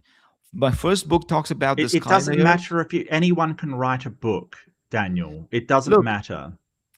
I mean, we can talk about it endlessly. I'm prepared. You don't have to necessarily read my book. I can take you through. I can journey with you, but it might take you a little time because you're coming off based off negation or not ready to It's accept called the information as skepticism. you're coming off skepticism. That's correct. So Hmm. right now, for me, it'll be um, a matter of time to be able to go through the information with you and sort of convince you on the information that comes in the Quran is a comprehensive concept that comes in the Quran. It's not that the Quran is providing you standalone versus cherry picked information that can be easily dismissed, stating, oh, this is post hoc rationalization or whatever it is. But when I present to you the entirety of the concept, then you will be amazed. You will be amazed. I mean, if you want, we can do that straight away. Well, no, I think it's not really like I don't have time to go Yeah. over something at the moment, like an entire book at the moment. But to me, it sounds like when I bring up things like shooting stars, which is widely acknowledged in multiple places in the Quran as lamps that But are not in to that place, not in that ward 67 off though. jinn. You're sort of going to, well, that's not what it means. It's sort of this other thing, and it's sort of it really is starting to sound like your interpretation will change depending on what you need it to be. And this is a problem we have with like a lot of people in the way they interpret books and way they interpret things. They will basically take not what the thing is saying. It even happens in science where people will take papers and go, well, it's saying this when it doesn't actually say what they're claiming it to say. right? Like people basically get the most favorable interpretation. And so skepticism says you should look at it critically, right? Like, does it actually say what you are saying it says? Or is that something that you've interpreted from the words that are laid down? Right? I That's critical totally get your thinking. point. I totally get your point, and I'm with you. Totally get your point. Mhm. That those subjective renditions do happen a lot in with scriptures, with people of religion who are trying to understand these things from their own lenses and from their own awareness of what knowledge is and how much they know of the natural world. It does happen. I'm not denying the fact that it won't happen. But when we have information in the Quran which graduates greater than being just being subjective, for example, it gives you the numbers to work with, seven. Um, uh, it is saying something. I mean, at least it's asking you to engage with it and know what it is talking about those seven different layers. Yeah, but there's 5 layers. No, you're not. What I'm saying There's is, 5 main layers, and then we add like the mesosphere, right? Like it's a sub layer that isn't really different than the rest of it. It is a border between two. So what I'm saying is that so if what there are are the five 5 layers that you're layers, talking about? What are those okay, five layers? all right. Well, give me 1 second. I'll look it up. I'm not really. Uh, so if you are wrong and there are 5 layers, does that make the Quran false? We can examine what it is. No, no, I no. mean, I want to know this up front. If it turns out that the Quran is wrong about something, does it falsify the Quran? 100%. 100%. Okay. Yeah. So the main atmospheric layers are the troposphere, stratosphere, mesosphere, thermosphere, and exosphere. Okay. So what is the composition of these layers? What do you mean? What's the What are composition? these layers composed of? I mean, the troposphere is our current layer. It's not apart from us. We're in it right now. Okay, It's for sort of what is the altitude of it and what is the composition of it? I mean, it's 0 to 12 kilometers. And composed of air molecules? Well, yeah, it's got like most of the air molecules because of gravity, right? So all of Okay. them are down So what's the here, next sure. layer? What's the next layer? Stratosphere, 12 to 50 kilometers. And what is it composed of? It's sort of air particles which are less dense or less dense Okay. air. Okay. It's comprised of the ozone layer, ultraviolet Okay. radiation. Okay. I Okay. don't know. Okay. Now let me have this discussion here. Now stratosphere still composes air particles, but it is less dense. But troposphere has higher density of the air molecules, correct? Yeah, Okay. Now both of these layers partake in flight path, correct? no. You can still fly in stratosphere. Well, yeah, yeah. Okay. Okay. Now the Quran talks about these two layers as just one layer, because the Quran is not differentiating based on the temperature and the pressure profile of this layer. The Quran is talking about functional layers as a whole. So when the Quran talks about the first layer, it talks about a layer that allows the flight path, and it's got air in it, whether it So is highly dense what's the at the second bottom. layer then? Okay, the second layer in the Quran is a ionized layer. Okay, An it's where the ionized layer. it's where the particles are rarefied, ionized, basically plasma turned into plasma, right? What? Yeah. Plasma. Yeah. You're saying there's plasma in our atmosphere? Yeah. There's a sphere called plasma sphere. No, there's an ionosphere, I think. Yeah, I ionosphere is think. also made out of ions, but there's a beyond ionosphere. There's a sphere called plasma sphere. Just type plasma sphere on Google. Plasmasphere. Yeah. Which is in the magnetosphere. Yeah. Okay.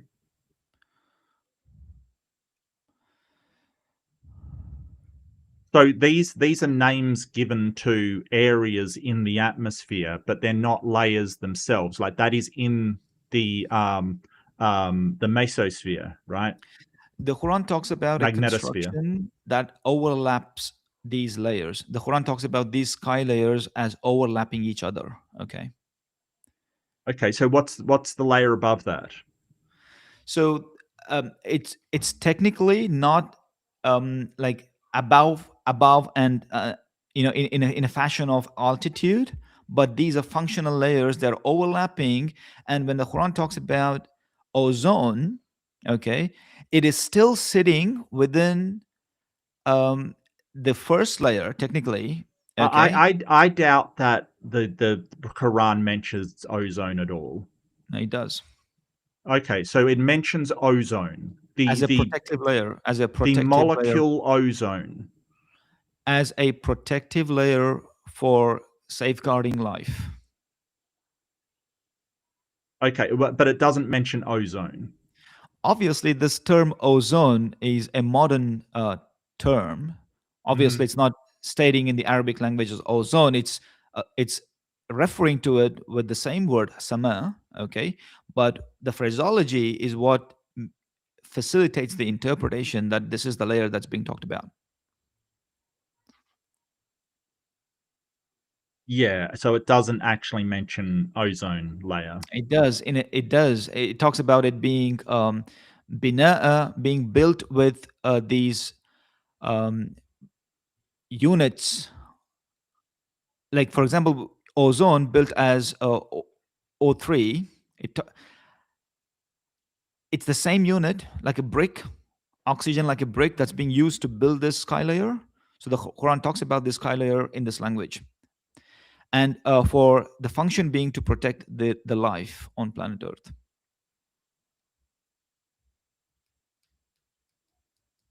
Yeah, I think that it just says a well protected roof or guarded canopy, and it's not a roof. Okay, I mean, we just have to become It's familiar with not the a language. ceiling. Yeah, We- so what you're doing here is you've got some hyperbole, right? That the atmosphere is a ceiling, right? That it's a roof, it's a ceiling, it's a canopy. That's hyperbole. And it's interesting that you use that as hyperbole and sort of poetic language, but when it says it's well protected, you're immediately going to, well, it matches up with our scientific understanding of what the ozone layer does. I don't know that's the case. I mean, they might be thinking that it protects you from the lamps that are falling Look, out of the you are sky. making an assumption here, Mark. You're assuming that. Me making an assumption, Yeah, really? Me? let me finish. Ironies in the chat, please. Let Ironies me in the chat. let me finish this. Let me finish my statement. Okay, You're okay. assuming Arabic people, Arabs who wrote this, may not have intended it. I'll give it to you. If Arabic people wrote it, obviously they would not be intending this information to communicate this information. But it is not the Arabs who wrote this. If it was God who was giving us this information, then God Mhm. is intending it. All right. So that's the Yes, but difference. your original argument was that the seven layers match up with our understanding of the seven layers of the atmosphere. But those layers are not there's not seven, there's actually five. So that's sort of falsified. And then No. you're saying sort of saying, hey, it's using a different evaluation to separate these layers. Well, Yeah. in that case, it is inaccurate because we've got accurate information about that the troposphere is a different layer than the ionosphere, right? Of course, from the ionosphere, it is a different layer. I'm not stating that it is the same layer as the ionosphere, Right. but stratosphere that you initially Mm-hmm. mentioned, stratosphere and troposphere is the distinction that we draw based on the utility that we want to have in these layers. But God is not subject to that. God considers these two layers, stratosphere and the troposphere, as one. And so the one above that contains the ozone layer. If the ozone layer sits within this as a separate unit. So God talks about the design of these sky layers as overlapping each other. Okay, so what's the top layer? What is that? The overarching layer is the magnetosphere the Quran talks about. Okay, you might get you might feel I am doing this post hoc rationalization just because I'm talking to you about magnetosphere, plasmasphere, ionosphere, and things like that. I can understand the difficulty that you might have. That's why I'm asking you to at least have one cursory read of chapter 1 from my book. Okay. So if you did that, then you would know what I'm talking, and you can Yeah. then come up with criticism, The right? problem is the magnetosphere is Yeah, different than the atmospheric it is layers, right? different. You're Yes, now making a category error because you're including the magnetosphere as one of these layers when instead the magnetosphere is something completely different. It is the magnetic field that surrounds all of yes, the Earth and goes through all of the layers. absolutely. So when you say the topmost layer is the magnetosphere, then you've Yeah. just sort of collapsed your entire model. No, I'm not collapsing it. The Quran talks about these layers that actually envelop the earth. Okay. So all of these different layers that go on to envelop planet Earth are the functional sky layers with which God protects planet Earth from the blistering sun. So these all of these different Does it layers say it protects form them from the blistering sun? Does it say that outright? when it talks about roof, No, no, roof no, is Daniel. Does look. it protect? Does it say it protects the Earth against the sun? Okay, let me look into this verse. Okay, if you want to pull this up, it's Yeah, 21. so this is what I'm talking about. You sort of have got these preconceived ideas of what these sort of say, and then your interpretation, you will add things onto them to say, oh, it matches up with what we know that the atmosphere does. But the Quran, nowhere does it say it protects you from the sun. That's the problem. Like they're so vague about what it protects you from. And then when there is something that is so obviously untrue, that falling falling stars are lamps thrown at devils, you're like, no, that can't possibly be talking about falling stars. It's something completely different. It's some radio transmissions against non-humans. And it gets into this whole idea of this is your most charitable explanation based afterwards on what you, because the original people after this was written weren't talking about this like it was, you know, ozone and atmospheric conditions and, you know, the magnetosphere and things like that. They weren't talking like this. I They know they had weren't. their current understanding in their own time. I know the fact that those people were not talking about those things, and that is why I'm saying the assumption that people wrote it may be becoming an obstacle for you to understand the gravity of the information that you're dealing with the Quran. If God was communicating this, then He was intending to communicate these things. Okay. See, another piece of information That's, hold it, that Daniel, might that's a ignite big curiosity in if. you. That's a big if. That's correct. Right. And so what I look at is which is Yeah. more plausible, that a God wrote these things but conveyed them in such a way that they were really vague and, you know, there was some stuff that seems obviously wrong, or that humans wrote it with their understanding of the world and just happened to get one or two things right based upon their observations of the world. Not necessarily, Mark. If God is writing this, it's a big if, and this is Yeah. why the falsification is implied. God is saying, if this text, if this information isn't from God, then you must be able to identify falsities in it. If you cannot identify falsities in it or errors in it, then the only outcome that you have to come to conclusion is that this is indeed from God.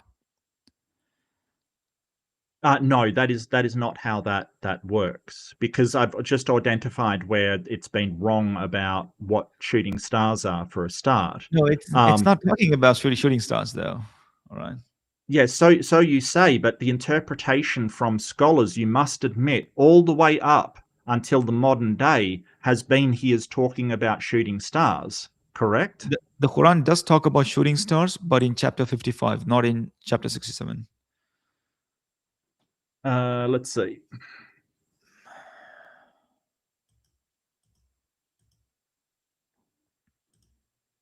Um, shooting star. It talks about shooting stars. Is that what you're saying? Shooting stars.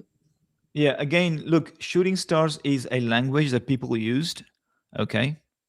But Yes, obviously it there's is. no phraseology in Arabic that says shooting stars, okay? Well, it's But something when people that they. translate that, they do it in that Yeah. fashion. Yeah. Yeah, but it is something that they observed in the world around them. Like most peoples, they did observe the sky a lot. I'm not saying that Muslims did not, like, they were intelligent people. They paid attention to the travels of the stars and how they moved, and they would have obviously seen these things. But I cannot find in this verse anything that talks of. It says mentions stars, but not shooting stars. Um, but I I okay. Um, but for all of the scholarship of the Quran through this time, they've sort of said, hey, this verse about stars being lamps in the sky is how they understood it.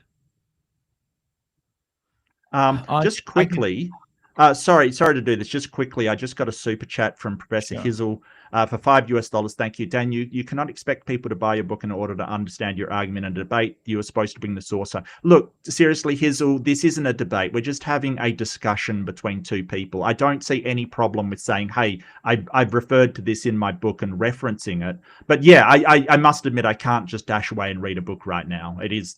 But Daniel understands that, dude. Like, seriously. But thank you so much for your support. I appreciate it. Sorry, Daniel. It's just, yeah. No, I get what he's saying, but Yeah, you know, I get what you're saying. No problem at all. I mean, this is why these sort of engagements become important, because yeah, information that was foreign to some people, it'll take some time before their sort of mind settles with it. So it's a matter of time. I do acknowledge that.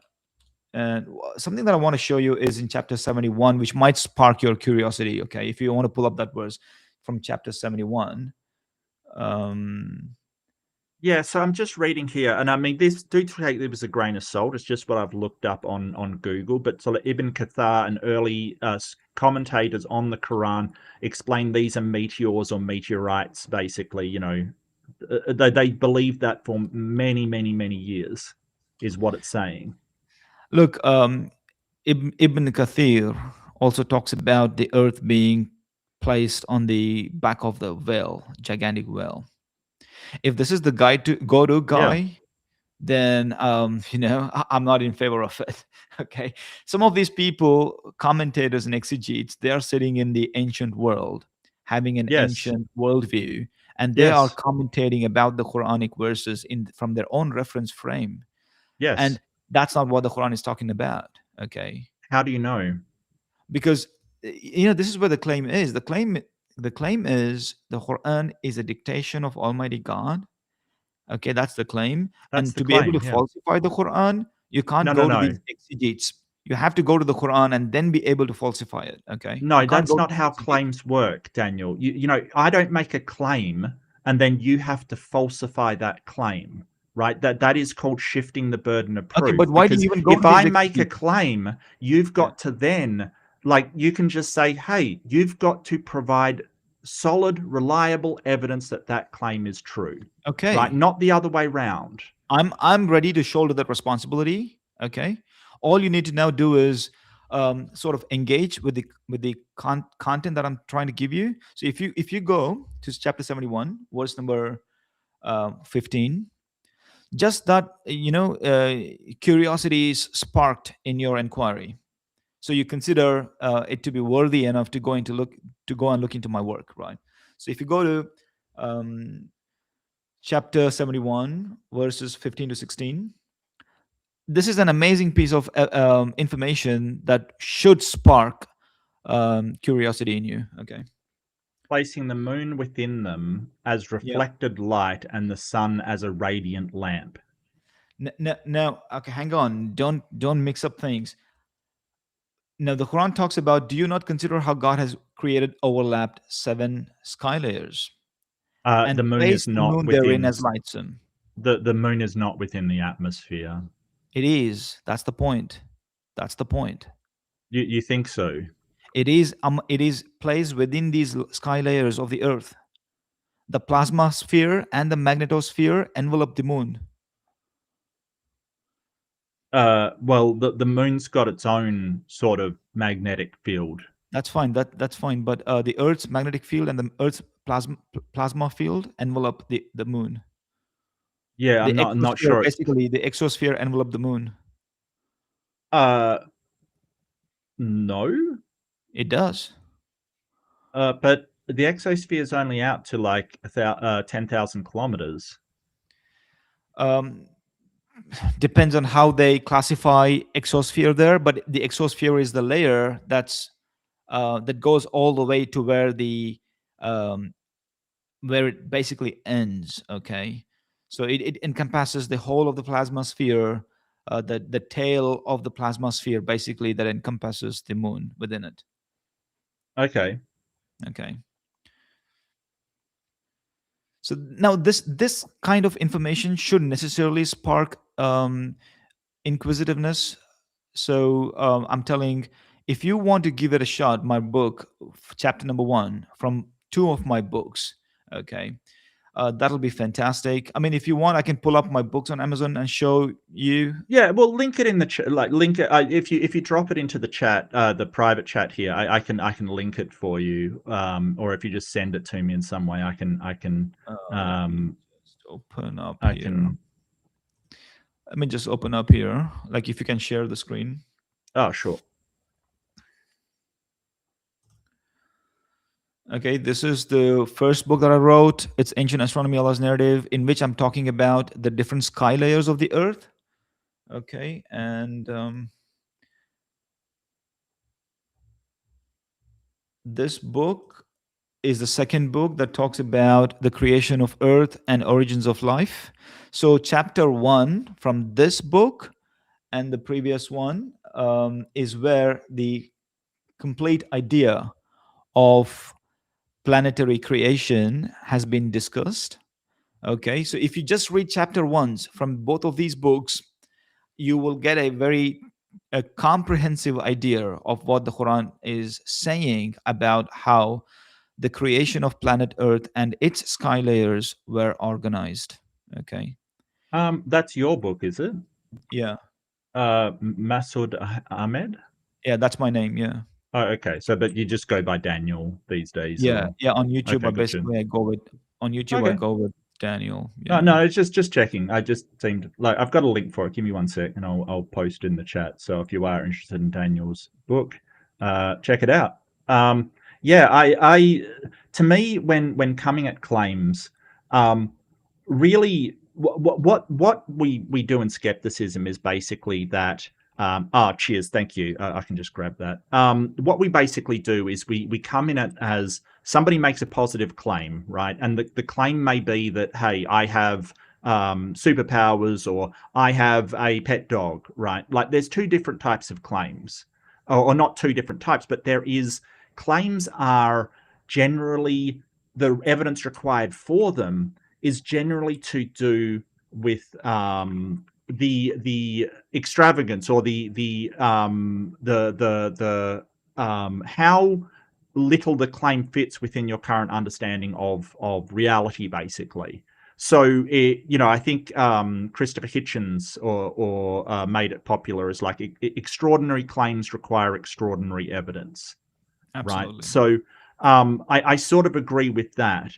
And the fact that you've got to sort of take an interpretation and sort of slot things in which people at the time and people later on did not understand, it seems really far-fetched to me, because I can do that with just about any holy text in the world. In fact, the Hindus sort of say, hey, there's matches with, the it has the most accurate portrayal of the age of the earth kind of thing, and they're not wrong. Like, it actually is the most accurate about all the religions. I do notice, though, this verse mentions Noah as well, which I don't know if you believe in Noah's flood, a worldwide global flood, but that is one of the stories that I find to be absolutely ridiculous.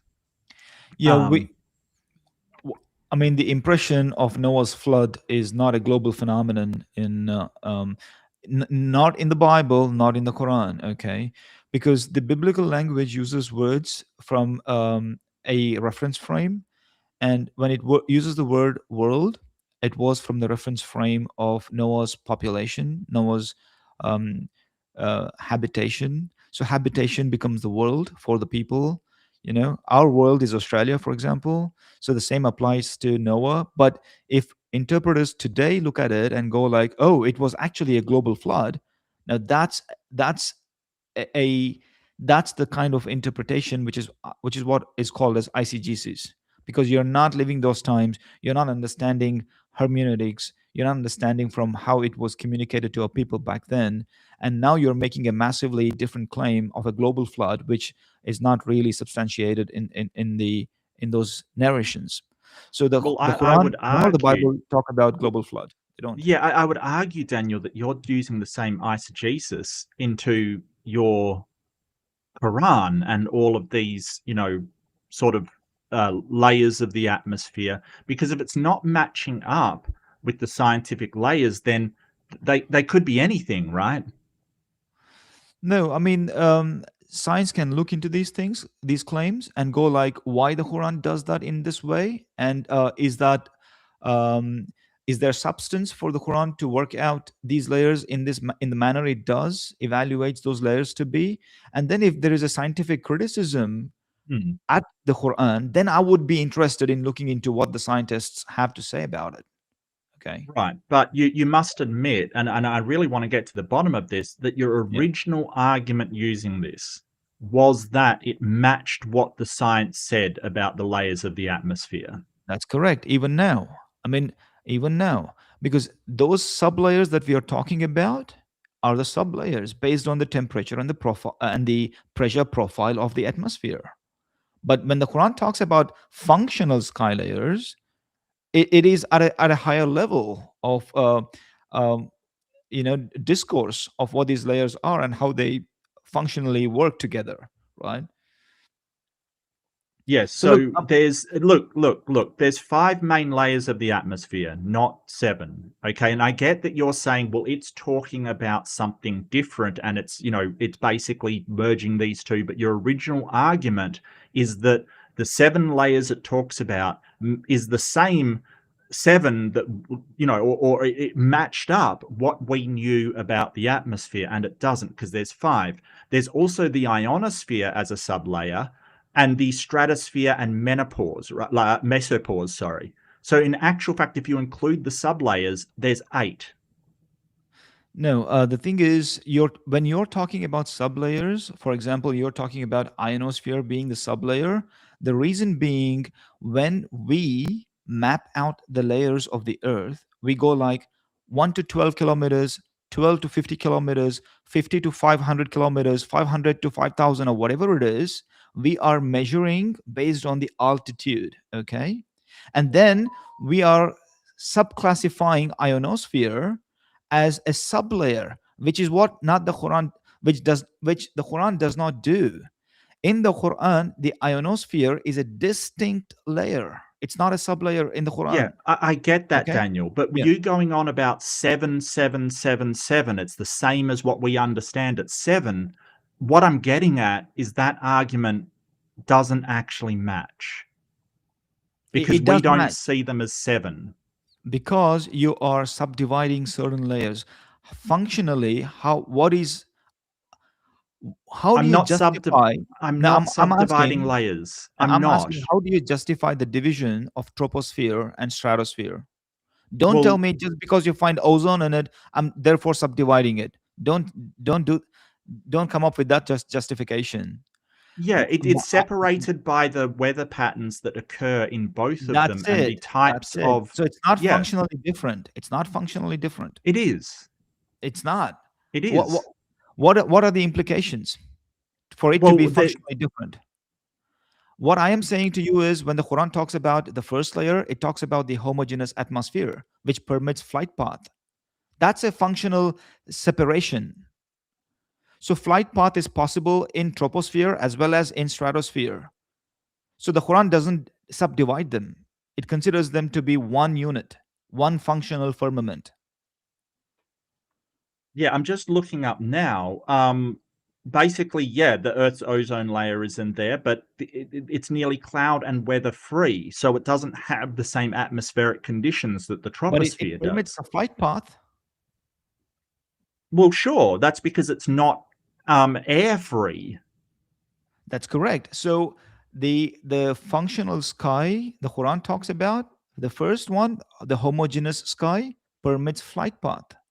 But so does the mesosphere. We send rockets up there all the time. No, that's not flight path. That's a rocket power. It's a different trajectory of. You Are don't you have. are you saying that the people back in the days of the Quran were separating the atmospheric layers to where we can allow planes or rockets to get to them? Now, this is the assumption that you're drawing that people wrote it. It's God's dictation, Mark. How do you know that? And that's what God says. If it is not from God, there would be errors in it. And if you have found errors in it, then you falsify the claim that it is come from God. But every time I'm bringing up an error in the book, you are using apologetics to basically come up with an excuse of why it is not an error and basically rationalizing that it's not an error if taken with a certain interpretation, with a certain sort of spin on it, that will forgive the error. Look, the difficulty being you're referring to translators of the Quran who translated it not for scientific purposes. They translated it for faith purposes. Okay, so when you go and refer to those translations, obviously you're going to get a incorrect idea from the scientific point of view, and that's where my work becomes important because I have done a thorough work on this subject matter in the Quran, and that's where my work gains the sort of importance that But what I'm finding frustrating, Daniel, is you've sort of said that there's 7 layers and that matches our understanding. But that what I just want you to acknowledge is that is not a valid argument because it doesn't match our knowledge. That there's 5 layers under our model. So your original argument, like, because I could separate them. I could look at it and say, hey, I'm going to put the stratosphere, troposphere, and mesosphere together because they have air, and then under a certain amount, because what we're talking about with the atmosphere is a spectrum, right? So depending on changing the criteria, I could put the separations wherever I wanted. yeah, but if look, if scientists who are experts in this area can go at my book and see those um, 7 distinct layers and go like, oh, it doesn't really make sense, it's absurd, and the way we have modeled it makes perfect sense, I would then agree with them based on the justification they provide me. Okay. In fact, I took my book to the astronomers here in UniSA, but they dismissed engagement with it straight away by looking at it and Yeah, calling it as a religious literature. I couldn't it help. I is. mean, I did my best to take the book, physical book, to them and give it to them, but Yeah. they saw the cover and they dismissed it.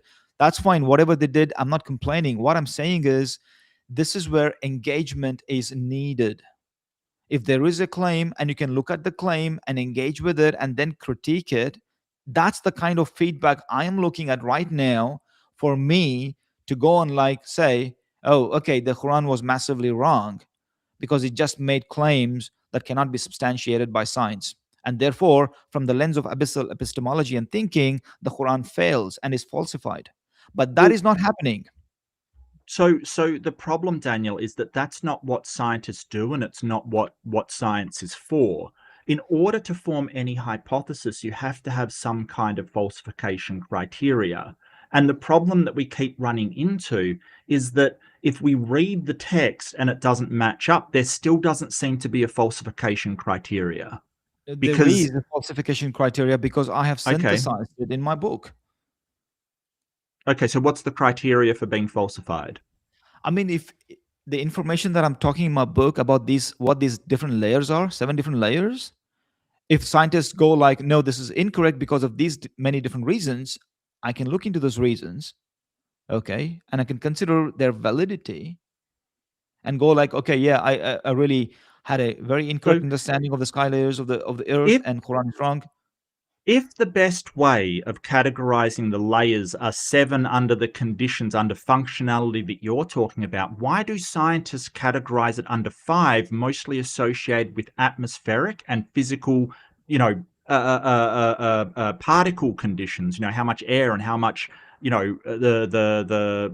clouds are forming and things like that. Because Why do they categorize it that way? those are the sort of information that helps us forecast the weather better. Okay, we have other agendas with it. We have our own motivations with it. So based on our needs and utilities, we subclassify them or classify them the way we deem fit. But Yeah, our but there's classification is not functional. I mean, it may be yes, functional but to us in terms of predicting the weather, but the epistemology of the Quran, when it talks about these layers, is different. It's God's view, right? well, you would have to sort of say, hey, the function of flying was the way that they're doing it. But I don't see any reason why we would separate instead of doing it in an empirical way, depending on sort of the atmospheric conditions. Why functions to humans would be the way that we categorize layers is absurd, because that's entirely subjective surrounding our technology and the advances that it's made. Absolutely, I agree with you. It is a subjective classification, and Then mainly why use it? I mean, sometimes it is useful for us to predict the weather. I mean, it's a handy thing to do, right? But this is where it is. I mean, Mark, look, if this, I mean, scientists they read all kinds of books. They even write on religion, like they critique religion. Like, for example, um, Richard Dawkins or Lawrence Krauss. These are scientists who also write literature critiquing religion. So why can't they spare time to just look into few chapters of my books and then be I able to don't know. critique? I don't speak Yeah, for them, yeah, but that's fine. Yeah, really, it's because um, if we're going to do a scientific analysis on some claim, it's not going to be reading a book and critiquing it. It's going to be, how do we test it empirically, yeah, not subjectively, like how do I interpret this book to fit. It's empirically yeah. to validate the claims made in it. And from what I can see, there is no falsification criteria There for this is. book. Why not? Why not? Because When when I especially brought when up you're working with objections, you numbers. basically will change the definitions that people have understood for years to say, hey, that's not what they were talking about. Look, this is not impossible a task to do for human beings, and we are actually a very smart species, and we have amazing prowess in terms of knowledge and wisdom. This is a doable task, and Well, it has to be endured. Yeah, yeah, I do apologize. It's been 2 hours. I do have another super chat. So I'll do this last super chat. sure. Ninjester for $2 says, Daniel, Google doesn't seem to know about a book. It's okay. I've linked it and pinned it in the comments. So it's still got a link there if you do want to check out Daniel's book on Quranic sort of, what was it? Quranic astronomy? Astronomy, yeah. Allah's narrative, Quranic astrology. Ancient So astronomy. Ancient astronomy. Ancient Astronomy, Allah's Narrative. So if you do want to check it out, it's available paperback, Kindle. You can grab it on Amazon. But yeah, I think I'll call it there. I'll give you the last word. I just, for a claim such as a god was, sort of relaying scientific evidence to an ancient peoples, I would expect a lot more specificity and a lot more accurate knowledge to what we know now. So, with such a sort of large claim, I think that the evidence has to be stronger than sort of, people's interpretation of this could match things that we've discovered today.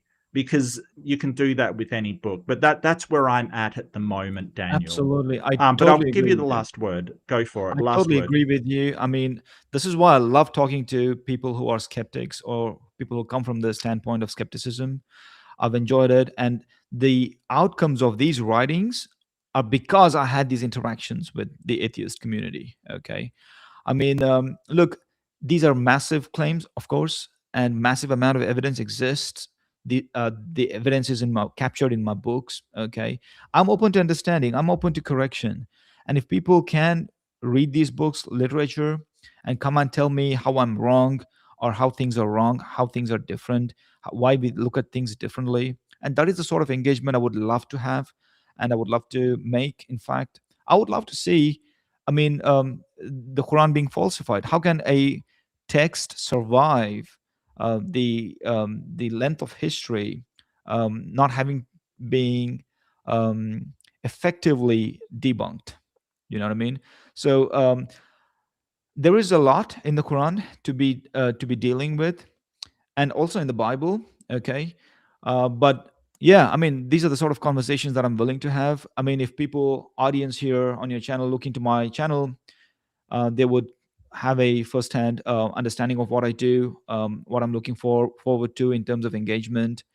And I would love engagement from the audience as well. If they want to come and grab a discussion with me, just shoot me an email. The email is on my description on YouTube. So yeah, thank you, Mark. This is a lovely thing. I mean, I was Yeah, intending to yeah. talk about morality here today and how atheism and Islam relate to the world, which apparently we did not discuss much.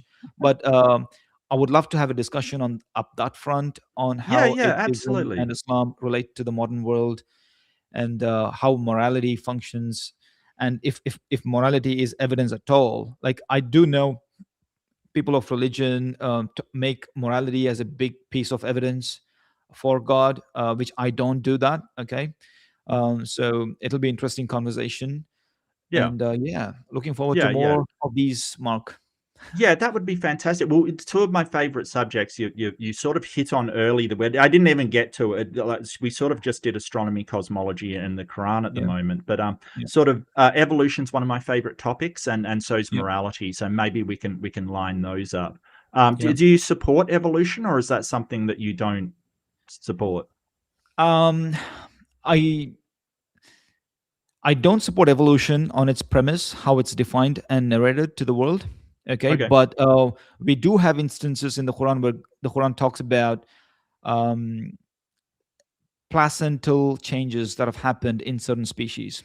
Okay. Oh, well, I Okay, mean, it sounds like a fascinating discussion. yeah, Like, I won't start another argument right now, but it sounds like a fascinating thing. And I want to thank Robin for introducing us. Thank you so much, Robin. She sends in a $2 super chat. Thank you, Mark and Daniel. You're very welcome. It was a great discussion. Like, we disagree, but it's totally fine. We can disagree, and that's yeah. fine. People can disagree and still get along fine. So Thank you, thank you Robin. so much for coming, Daniel. It's been a Yeah, really fascinating conversation.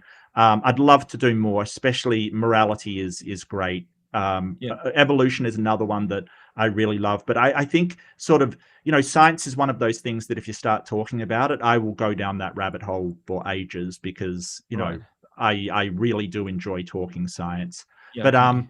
I want to say a big thank you to the audience. Thank you for coming, listening to Daniel, hearing him out. Please be kind to everybody.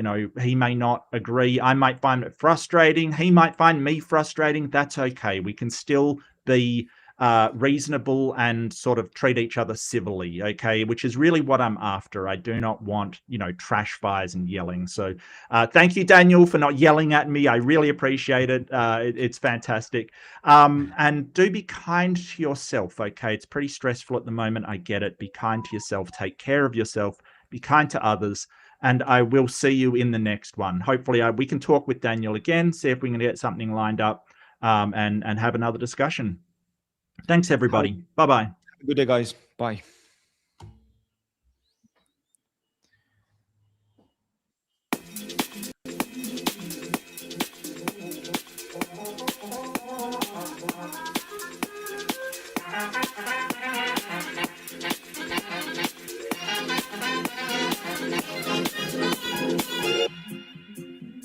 To what new horizons can we look now? Where are tomorrow's opportunities? frontiers of the future are not on any map. But now, what's ahead of us?